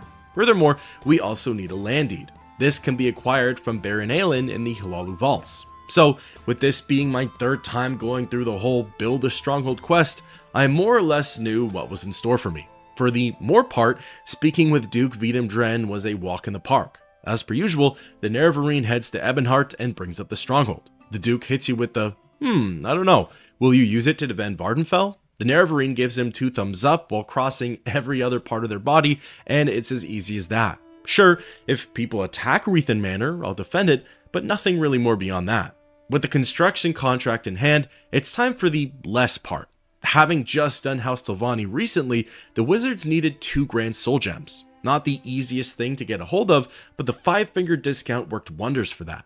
As for House Hlaalu, well, the only things they seem to understand are money and business interactions. Chatting with Baron Ralen, he said that he'd be more than willing to give me the land deed. Only first, we need to settle the method of payment. It only took me about 5 minutes to realize that the clerk had a separate barter option and that my game wasn't bugged. Taking a look at his wares, there's the treasury report, that would have been nice, and oh, there's the land deed to Ralen Manor, 5,000 gold. Yeesh. While it may seem like they're sticking a vacuum in your pocket, this is technically an investment. Plus, if you were smart with your spending, you could easily find yourself in an early retirement here. A fun fact that I had actually forgotten about, House Redoran makes you do the exact same thing. You have to buy the land deed for 5,000 septims. I honestly didn't remember that part, so I guess if you do either house's storyline, have your TFSA ready, Tamriel's full savings account. Purchasing the land deed, that checks off both prerequisites for Ralen Manor's pre-construction. Heading back to Balmora and touching base with Dondos, he says that he'll give the order to start building. This is the part where the Nerevarine can go about their life and embark on separate adventures. Or, if you're really invested, like me, you could just sit in the corner for 5 business days and wait for the journal update. The choice is yours. When ready, I return to Dryler and continue to discuss the Stronghold. This next part is fairly standard. In fact, all 3 of the Great House questlines make you do this. Dondos asks that I check in with the Stronghold's progress.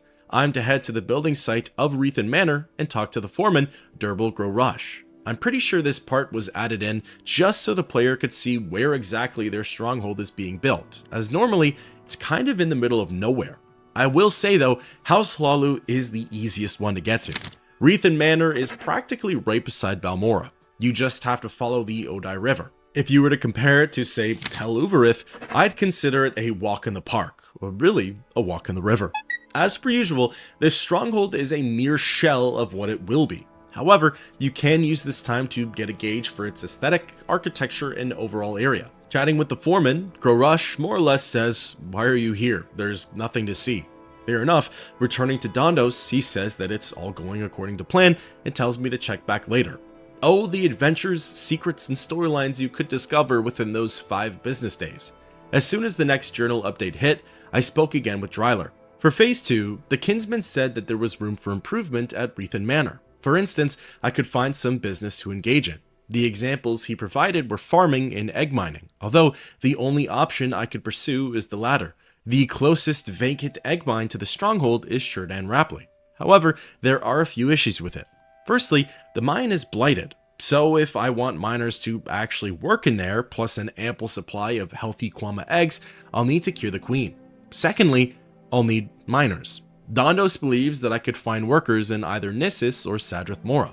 Well, luckily for me, Nissus seems to be the place to be. In the past, when I've needed scrolls for curing blight, my go-to NPC has always been Hetman Abulmawia.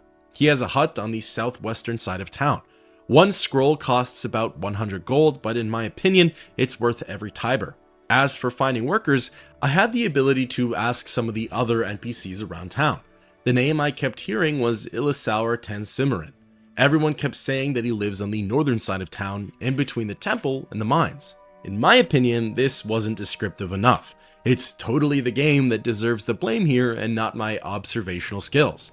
I spent the next while looking for Ilisaur's house and drove myself mad following those directions. The only places in between the temple and the mines were Arvstrellen and Ten Cimmerian cave dwelling. Not obvious at all. Slapping my forehead and heading on inside, I found my target and brought up the prospect of work. I told him that I'm opening up the Shurdan Rapley mines and needed workers. Luckily, there wasn't much persuasion needed here. When you need a job, you take what you can get. Despite the blight and dangerous threats, Ilisaur says that him and his workers will head for the mines in the next couple of days. Great, now to just cure the blight so you all don't die terrible deaths. Fortunately, this next step is pretty trivial. Heading back to Balmora, I made my way to Ralen Manor and followed the instructions. As it would turn out, there are a lot of egg mines in the area, and of course, Shurdan Rapley would be the last one that I stumbled onto. Honestly, it took me more time to find this dungeon than it did to cure it of its blight. As soon as I came across the mine, all I had to do was stick out my katana until I had reached the queen. Once I made it to her, a simple use of Dair's blessing did the trick. The queen was healthy, eggs were ripe for the picking, and workers were headed for the mine. The wheels of business go round. Returning to Balmora, I reported my success to Dondos, and once again, I had 5 productive and bountiful business days to take care of other matters on Vardenfell. Once those were put to great use, I spoke again with Dryler and asked about Rethen Manor's progress. The kinsman said that the improvements were complete and that Phase 2 of construction had concluded. In order to move on to Phase 3, I need to be made a counselor of House Hlaalu. In due time, that could happen, but for now, this was as far as I needed to go. This should be enough to continue my work with Crassius Curio. Checking in on Rethen Manor, it's admittedly my favorite of the 3 strongholds. Proximity to a major city has a lot to do with that, but I also really like the look and layout of it. It feels the most homey out of the 3, and unlike Uvirith, there's a nice wall that surrounds the settlement, so it feels extra protected. Before, I mentioned that in a way, forking over the 5k septims was like an investment. Well, the stronghold is now decked out with expensive items. There are weapons, armor, and miscellaneous goods that are ripe for the picking. The main building contains ebony arrows and darts that you can sell and easily make your money back on. Furthermore, there's an ebony longsword on the nearby table that can be pawned off for a small fortune. You spend a little to make a lot. For now, that's where the stronghold progression ends, and the rest of the questline continues.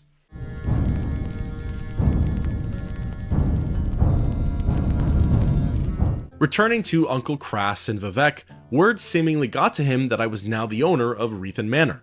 Because of that, we completely bypassed the formalities of rank and stronghold. Getting right into the next mission, Curio gave me the infamous task. The missions that come up for all 3 great houses.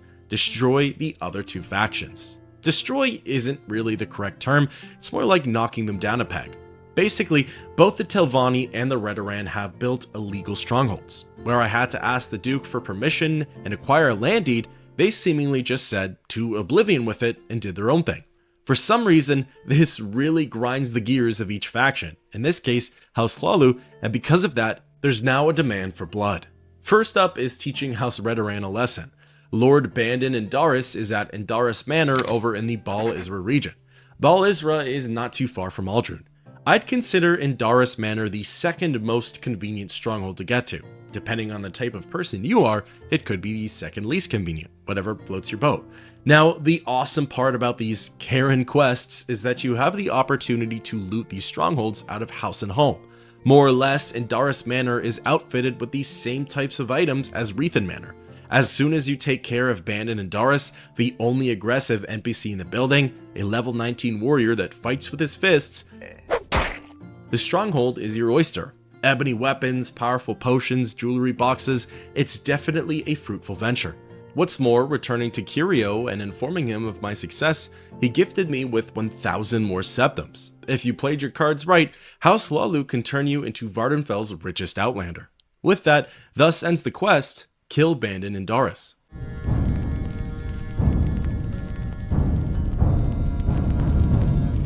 Chatting with Uncle Crass once more, he gives me my next assignment. Honestly, I really thought that I'd be taking care of House Telvanni next, but not quite.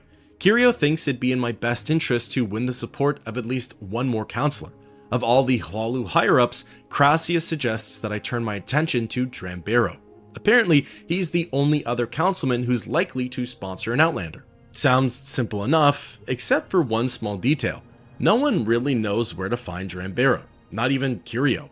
Most people know that he lives somewhere here in Vivec, but they're not entirely sure where. Well, crunching the numbers a little bit, select NPCs claim to have seen him in the St. Ohms Canton. Heading over there and working the lines even more, the next clue is that he frequents the Plaza District. Getting warmer, this is unfortunately where the trail comes to an instant freeze. No one else has any further information on Dram, and from here, it's up to the player to figure the rest out. Well, having done the Morag Tong questline, the main story, and the side quest, Vasir Didanat Ebony Mine, I more or less knew where to continue the search. Eventually, your curiosity might have gotten piqued for the so-called Haunted Manor, and I imagine that would have led you inside of it. The first room doesn't reveal much, other than some spooky noises and abandoned quarters. However, there is a door that leads further into the manor. Unlocking the level 50 passageway, the house turns from creepy to quite nice. This area is clearly lived in and well maintained. It doesn't take long to find the owners as well. The first person I saw was a Nord named Guarding the Bolt. He pretty much tipped me off that Bero was nearby, as he literally says that the councilman's in the next room over. Heading into Dram's quarters, I located the Hlaalu rep and got to talking business. Right away, he knew that I was here for a sponsorship. Instead of charming him or running some errand, he instead gave me an arguably more fun trial. Bero wanted to see if I was as strong as I am clever. His words, not mine. If I can defeat his champion, guarding the bold, he'd gladly sponsor me. Agreeing to the matchup, Dram says to hash out the details with guarding. Furthermore, if I come out victorious, the counselor would prefer that Mr. Bold's life gets spared. I've always found it funny when someone asks me to spare a life in a duel like this, because I know very well that I was never given that same courtesy. In any case, the conversation with guarding is extremely brief. He just tells me to meet him in the arena canton. I decided to leave the Nord's life up to fate. If the game chose divine intervention and wanted him alive, I'd gladly accept. Otherwise, to Sovngarde he goes. Guarding is a level 19 barbarian and relies on his fists to fight. Characters with loads of stamina should have nothing to be worried about here. After a few softball pitches, Guarding calls time and ends the battle. I have no idea if he just got lucky and his health managed to drop below the threshold, or if this was going to happen no matter what. But Guarding lives to fight another day. He vows to tell Dram about my victory, and from here, I'm free to return to my new sponsor. The conversation with Bero is also brief. He cuts to the chase and says that since I defeated his champion fairly, he'll support my claim to the council. Sounds good enough for me. Chatting with Crassius will initiate the next quest, so I'll get around to that later. If you're watching the full compilation, later is likely in 30 or so seconds.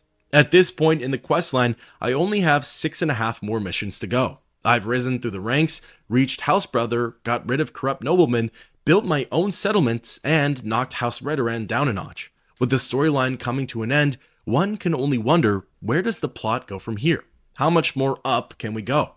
Well, as it would turn out, there's plenty of room for progression still, so much so that it'll lead House Hlaalu literally all the way to the top.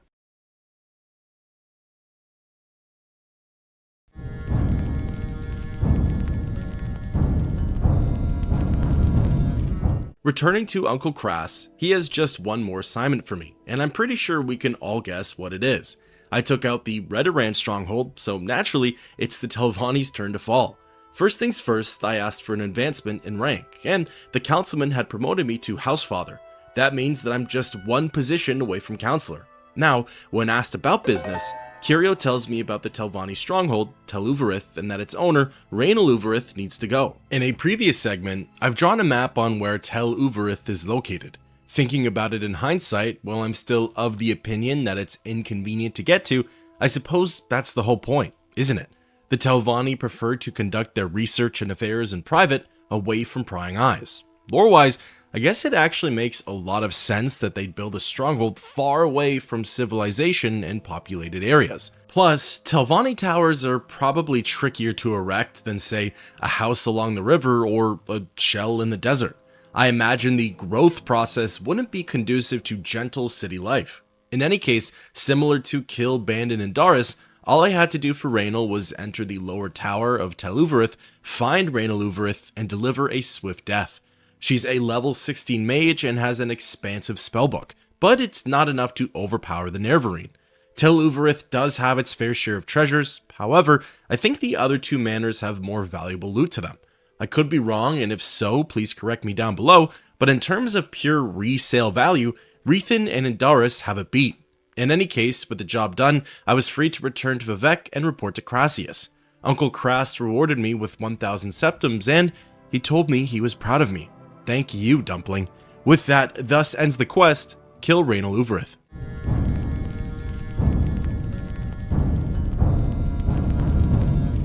Like I mentioned before, that is unfortunately it for Crassius Curio. The prized author has no more quests for me and in fact directs me over to arguably the second most important person on Vvardenfell, Duke Vidam Dren.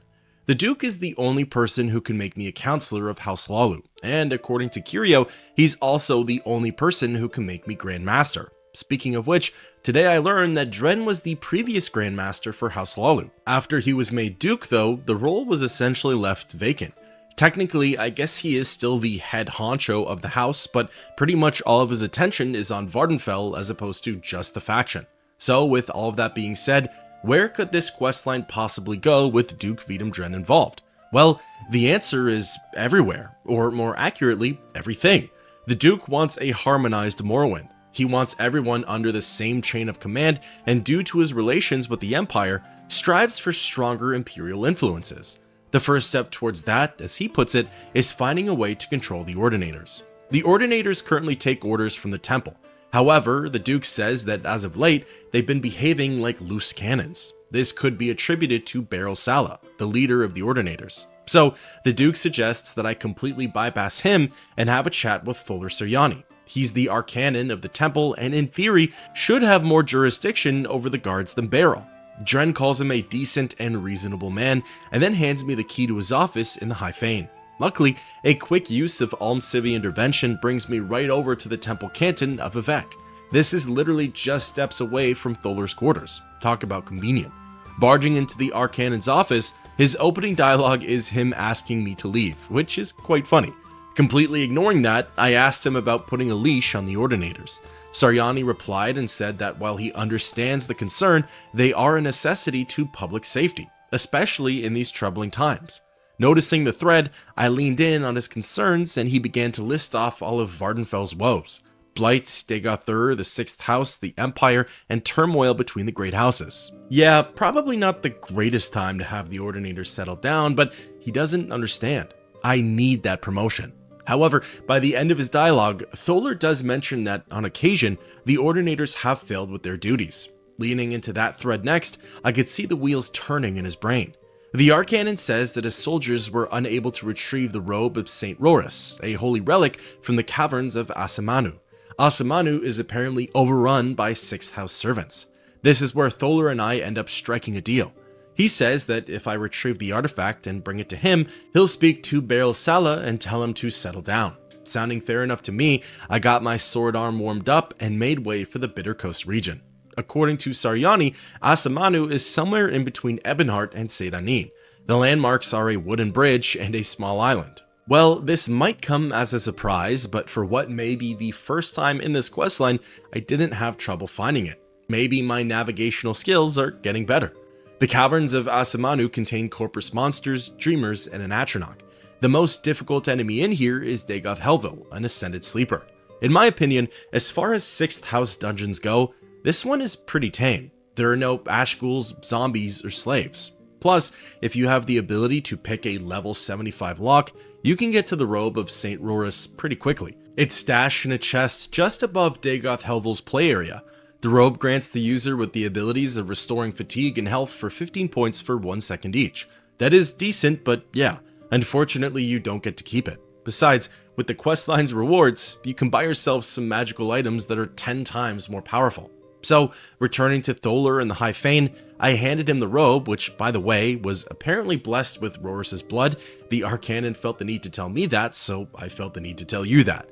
With my end of the deal held up, Suryani vows to speak with Bero Sala and will ensure that the Ordinators are only taking their orders from the temple. Perfect.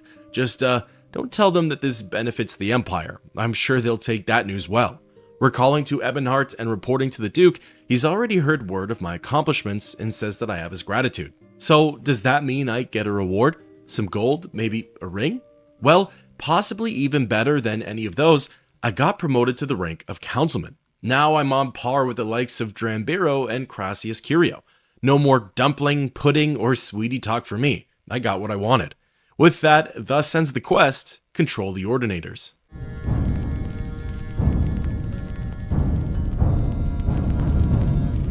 Speaking again with Vidam Dren, I asked him what comes next. This one came a little out of left field for me. The Duke said that in order to really step into a leadership role, he wants me to win control of the Kimona Tong. His brother, Orvis Dren, is their current leader. My objective is to create an alliance between a great house and Vvardenfell's top criminal organization. This should be easy, right? Orvis lives at Dren Plantation, and before heading over there, Vidam asks that if it comes down to it, I spare his brother's life. Yeah, we'll see about that one. During my travels through Morrowind, I've only had a few interactions with their leader. They've never been exactly positive either. For example, while trying to become Hortator for House Hlaalu, the Merc kicked my teeth in over and over again. At the time, I might have been a pretty low level, I'm talking 10 or lower. However, coming in at well over level 20, I'm definitely not afraid to fight him this time around. Before I resort to that though, let's see if there's a peaceful way of resolving this matter. Arriving at the plantation, I began to ask around for Orvis. To my surprise, most of the guards around here were more than willing to give him up. I didn't know it at the time, but a lot of them are a part of House Hlaalu, so I guess that's why they were so cordial and friendly with me. After being directed to the top of Dren's villa, I laid eyes on Orvis and took a deep breath. Let's see how this one plays out. The conversation with Dren was super simple. He asked me what I had wanted, and I responded, "Full control of the Kimona Tong, please." That's more or less what my character said. Probably less though, because he took it somewhat well. Dren asked what exactly I could bring to the table for the Kimona Tong, and from here I really only had one option. I told Orvis that with a Hlaalu/Kimona Tong alliance, both of our factions would prosper. With a disposition of only 39, he wasn't really buying it. He understood the benefits, but he doesn't trust me, rightfully so. Nor does he think I understand how their side of the business works. Also true.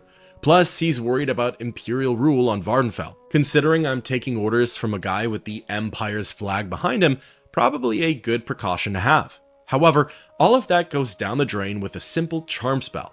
Raising Orvis's disposition to 89 and trying again, this time he finds me a lot more trustworthy. Since we last spoke, so 3 seconds ago, he's heard of my deeds around Vvardenfell and thinks that we can now work together. After taking a few more moments to consider it, Dren believes that him and I would make excellent partners. A firm handshake later, and I'm now a co-ruler of the Kimona Tong, I guess. Technically, that's as far as it needs to go. Violence is definitely not needed. You don't have to cast Frenzy to avoid collateral from Orvis's bodyguards. You also don't have to know that he's a level 18 warrior who fights with an ebony spear and dons orcish armor. Furthermore, just forget that he's conspiring to murder his brother and supports slavery on Morrowind. From here, my job is done and the impossible alliance was created. Returning to Ebonheart and informing the Duke, even he's surprised that I got the job done. He just asks that I use my new connections for the good of Vvardenfell. As a final reward for this questline, Duke Vidam Dren names me the new Grand Master for House Hlaalu. That's it, I've now reached the top. There's nowhere else to go, and technically, that should be it for House Hlaalu. With that, thus ends the quest, dealing with Orvis Dren.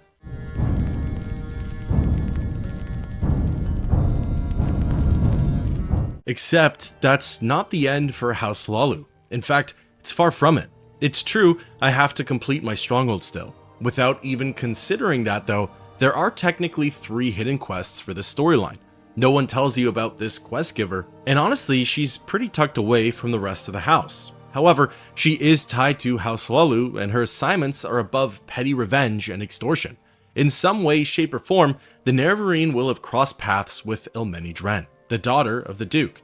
Ilmeni is the subject for a quest from the Legion as well as the Thieves Guild. Maybe through your travels with those factions, you'll have come across Dren while being a member of House Hlaalu.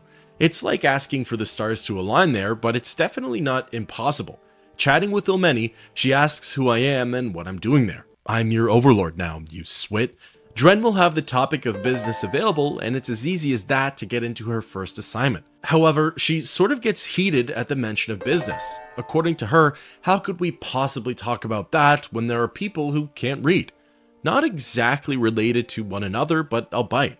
Dren tells me that there are teachers in the Mages Guild who are trying to help the illiterate, but without proper books, it makes their lessons that much trickier for both parties. Because of that, Ilmeni asks that I find and donate 2 books to the Aldrin Mages Guild. The first is the Annotated Enued, and the second is ABCs for Barbarians. Sounds simple enough.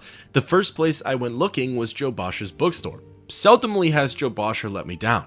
I found the Annotated Enued there for about 56 gold, but no dice on the ABCs. No matter, as the next shop I can turn to is literally right below Joe Bosch's. Checking with Simon Ferlini, no dice there either for the ABCs. Having to flip to the back pages here, I decided to go with the bookseller in Balmora next. Codus Colonus and Aldrin came to mind first, but that man never has the books that I'm looking for. Luckily for me, Dorissa Darvel was my last stop on this scavenger hunt. Gazing at her selection, I spotted ABCs for Barbarians and forked over 26 gold for it. I sure hope there's some sort of reimbursement program with either Ilmeni or the Mages Guild. For my own curiosity, I decided to take a peek at these books, just to see what the illiterate were going to read from. Well, in my opinion, these were terrible choices. The annotated Enwad isn't exactly first grade reading material, although it is quite the interesting read. I've never read it before today. And the ABCs might be a little too simple. It's 3 pages long. A is for Atronak, B is for Bungler's Bane, and C is for Comberry. What about the rest of the alphabet and not literally just A, B, and C? Well, you know what? It's best to just let that be a Mage's Guild problem. With the books in hand, I traveled over to the Aldrin Guildhall and presented them to Vala Catrasso. The interaction was brief and she thanked me for the donation. There wasn't much more to it than that. Returning to Elmeni, she pretty much mirrored Vala's dialogue and thanked me for my good deed. I guess there's no reimbursement then, eh? With that, thus ends the quest, Literacy Campaign.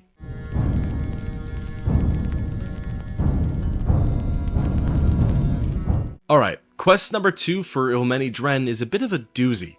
It had me scratching my head and uttering the famous words, "Is my game bugged?" Essentially, when asked about business, the house cousin mentions that slavery is the real business of Ardenfell. Following the slavery thread, she then asks if I've heard of the Twin Lamps. My response to this is either yes or no. The first time I answered no, which I'm not sure why, as I had heard of them. I just thought she'd give me an explanation of the faction. Well, her response was not that. She replied with an apology and said that she thought her and I might have had common interests. Okay, well, trying again and this time saying, yeah, of course I've heard of them. Her response doesn't change. She says the exact same thing. I was so confused here. Disposition was maxed out, there were no other dialogue options. What was I supposed to do? Well, referencing my personal Elder Scroll, I learned that there was a lot more to this next quest than meets the eye. A whole lot more. In order to receive this next mission, I had to free at least 20 or so slaves. I'm sure you all know this, but the people of Ardenfell don't treat the beast folk very nicely. Heck, there are even Dunmer that get bought and sold as well. For the Argonians and Khajiit though, they usually use them as laborers and servants. Most of the time, they can be found at plantations and at places of influence. However, they can also be found locked up in caves, dungeons, and strongholds. Those are probably the easiest places to find and free the beast folk. The unofficial Elder Scrolls pages has an entire list of Ardenfell slaves that can act as a great reference. By doing this method, killing their masters and taking the key won't net you an arrest or anything of the sorts. Plus, you'll usually find groups of slaves corralled into these cages, meaning you can bang out that number pretty quickly. As soon as 20 or so NPCs have been freed, they'll start to mention the Twin Lamps faction. They asked me if I was a part of the guild, which I told them no. While surprised to hear that, they felt like they could trust me with their code words and secret phrases. Now, if someone asks about the Twin Lamps, instead of saying yes or no, I could respond with, they light the way to freedom. Doing just that with Ilmeni Dren, the next quest was finally opened up. This time, Dren said that she was glad to meet another member and brought up a family that needed help in Aldvelothi. My contact there is someone named Galen Arvel, and she'll be able to bring me up to speed. Well, not wanting to waste any more time, I made way for the coastal village. Aldvelothi is a place that I always forget exists. I was looking for ports and silt striders that passed through there, but nothing came up. From Nissus, you just kind of have to head north, or from Kuul, you gotta go southwest. Albeit, it's not that complicated to get to. Arriving, no one has Galen Arvel as a dialogue option, so again, it's back to the old detective skills. Fortunately, Aldvelothi has a population of about 10, so finding Galen doesn't take too long. Chatting with the Dunmer, I brought up the topic of slavery, and she gave me the lowdown. There's a Khajiit slave in the area named Jasada. All he has to do is make it to Arvel's ship, and he's home free. However, some slave hunters have set up in town and are blocking off his escape. He's currently hiding out at the local Daedric ruin, but if they catch him, he's getting sent back to the plantation, or worse. Galen asks that I escort Jasada to the boat. That can either be done through violence or stealth. The choice is mine. Well, already having my mind made up, I wandered over to Ashelmawia and passed a few of the hunters. Oh, I was coming back for them, but first I needed to touch base with Jasada. The Khajiit was tucked away into the ruin, somehow avoiding contact with all of the Daedra. He was hesitant at first to travel together due to the slave hunters still being around. However, I assured him that there was nothing to worry about. Sword in hand, we traveled back to the ship and crossed paths with two of them. They only turned aggressive when Jasada got close, but they didn't live long enough to do anything meaningful. The trek through town into the docks was uneventful, and as soon as we touched down by Galen, Jasada was free and clear. Both the Khajiit and Arvel thanked me for my services. Galen suggested that I return to Ilmeni and informed her of my work here. Way ahead of you there. Reporting to Dren, she just sort of hit me with there's still more work to do, which that's fair, as there were other assignments on the horizon. With that, thus ends the quest, the Twin Lamps.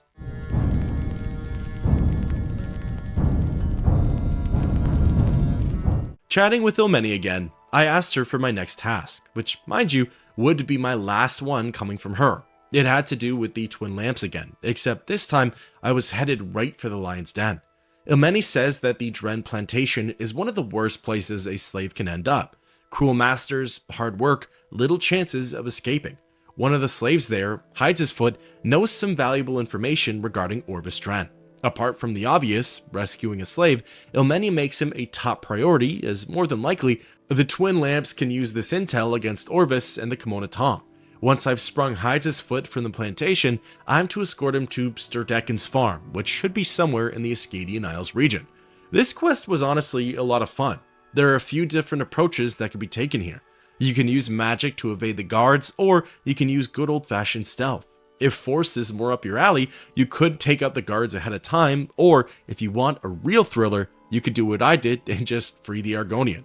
Hydesfoot spends his time in the yard, and speaking with him, no key is needed for the escape. I just told him to follow me, and that was enough to capture the attention of the guards. As Foot and I made a break for it, all of these Kimona Tong / Hlaalu thugs came charging at us. As Grand Master of the house, this probably wasn't the most popular move, but hey, it's not like they could do anything about it now. The only people who came for us were the armed guards along the plantation's exterior. There were only about half a dozen of them, and taking them out wasn't too tricky or challenging, at least as a high-leveled character. Lower-leveled Nerevarines might have some difficulty as their levels and classes range, but they mostly come at the player one at a time, so you wouldn't really get overwhelmed. Plus, if all else fails, run for the hills and don't look back. Now for the second half of the quest, finding Sturdecken's farm. Chatting with Hydesfoot, his directions are simple but effective. The farm is somewhere northeast along the road from Dren Plantation, so naturally, following the pathway and crossing my fingers, I'd end up spotting a humble settlement not too far from Dren's setup. Here I met with Sturdecken, although he didn't have much quest-relevant dialogue. That didn't really matter though, as all that needed to happen was Hydesfoot making it inside of the farmhouse. As soon as the Argonian was safe and sound, he thanked me for his freedom and offered to reveal Orvis Dren's secret. Now, this isn't too relevant to my current timeline, but if this were maybe a few quests ago, or even the main quest line, it would have come way more in handy. Basically, there's a written note in the villa's basement that details Orvis's plot to kill his brother. By acquiring this note, it would be extremely easy to blackmail Orvis into doing whatever I'd want. Like, I don't know, making an alliance with the Kimona Tong or becoming the Hlaalu Hordator. In any case, with the job done, I recalled to Vivek and reported my success to Ilmeni. She thanked me for my efforts and said that, as a reward, she'll speak to her father on my behalf. Yeah, at this point in the questline, there's really no need for that, but whatever floats her boat, I guess. With that, thus ends the quest, free Hydesfoot.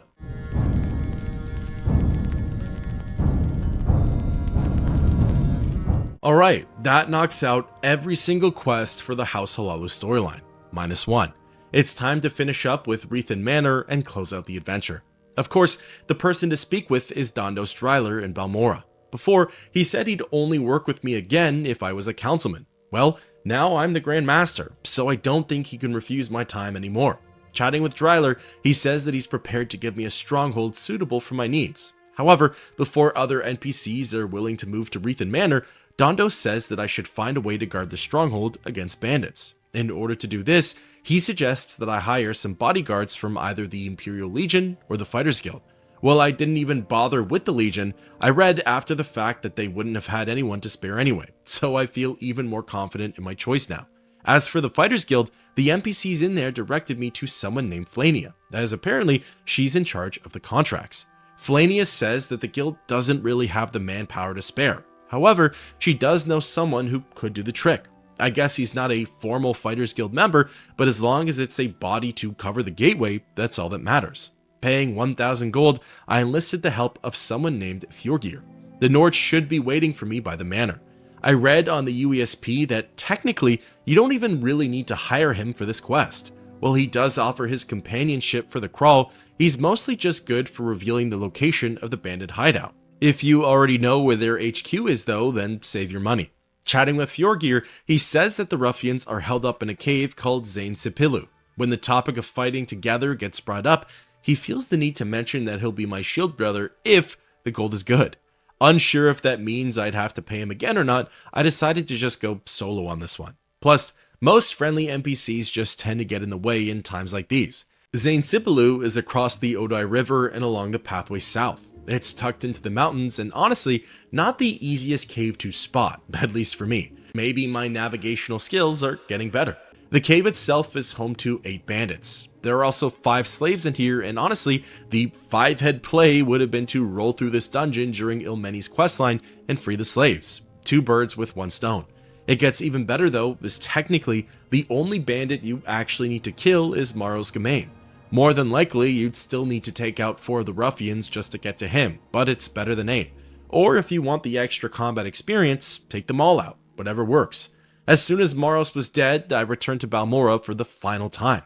Informing Dryler that the area is now safe, he said that he'll put in the word and give the orders on the finishing touches. So there goes another 5 productive and adventurous business days, embarking on quests, looting dungeons, and making brand new discoveries. As soon as that last journal update hit, that was it.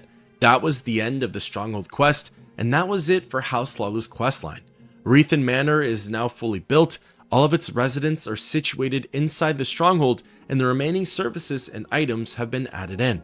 It's now a manor fit for the Grand Master of House Hlaalu. So that's it. That's the end of the House Hlaalu questline, and for that matter, the end of the Great House storylines. It's bittersweet, as at this point, I only have the Thieves Guild left to play through. Technically, there's all the vampiric quests as well, which I will be doing, but either way, the big storylines for Morrowind are almost at an end. Now, let's talk about House Hlaalu.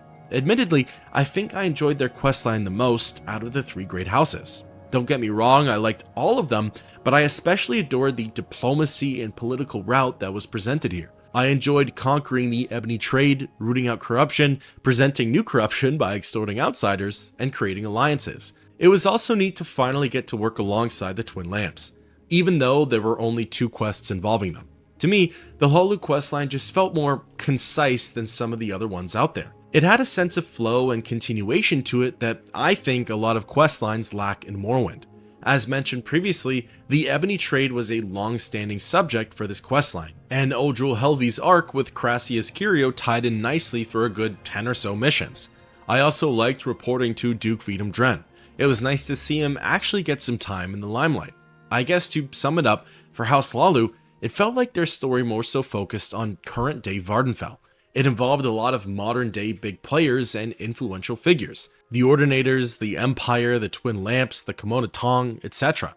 Almost everyone who plays a major role in the politics of current-day Vvardenfell was present in the story. That's very on brand for a faction such as House Hlaalu, who focuses on economics, bureaucracy, and politics. House Redoran, the warrior faction, is more so focused on honor, strength, and duty, the old ways of Morrowind, and I feel like that was reflected in their questline. Meanwhile, House Telvanni prefers isolation, research, and wisdom. Guess what? Their storyline had reflected that as well. All of these questlines coincide with their different ways of life and worldly perspectives. Having left House Hlaalu's story for pretty much last, it had a great tie-in with a bunch of these other questlines and plots. Truly, I don't think there's a whole lot that I would change with the story. I'm by no means saying that it's perfect, but for my rather low questing standards, I'm quite content with how things went. Thank you everyone for coming along this journey with me. I'd love to know your thoughts and opinions on the storyline down below, and until next time, keep on adventuring.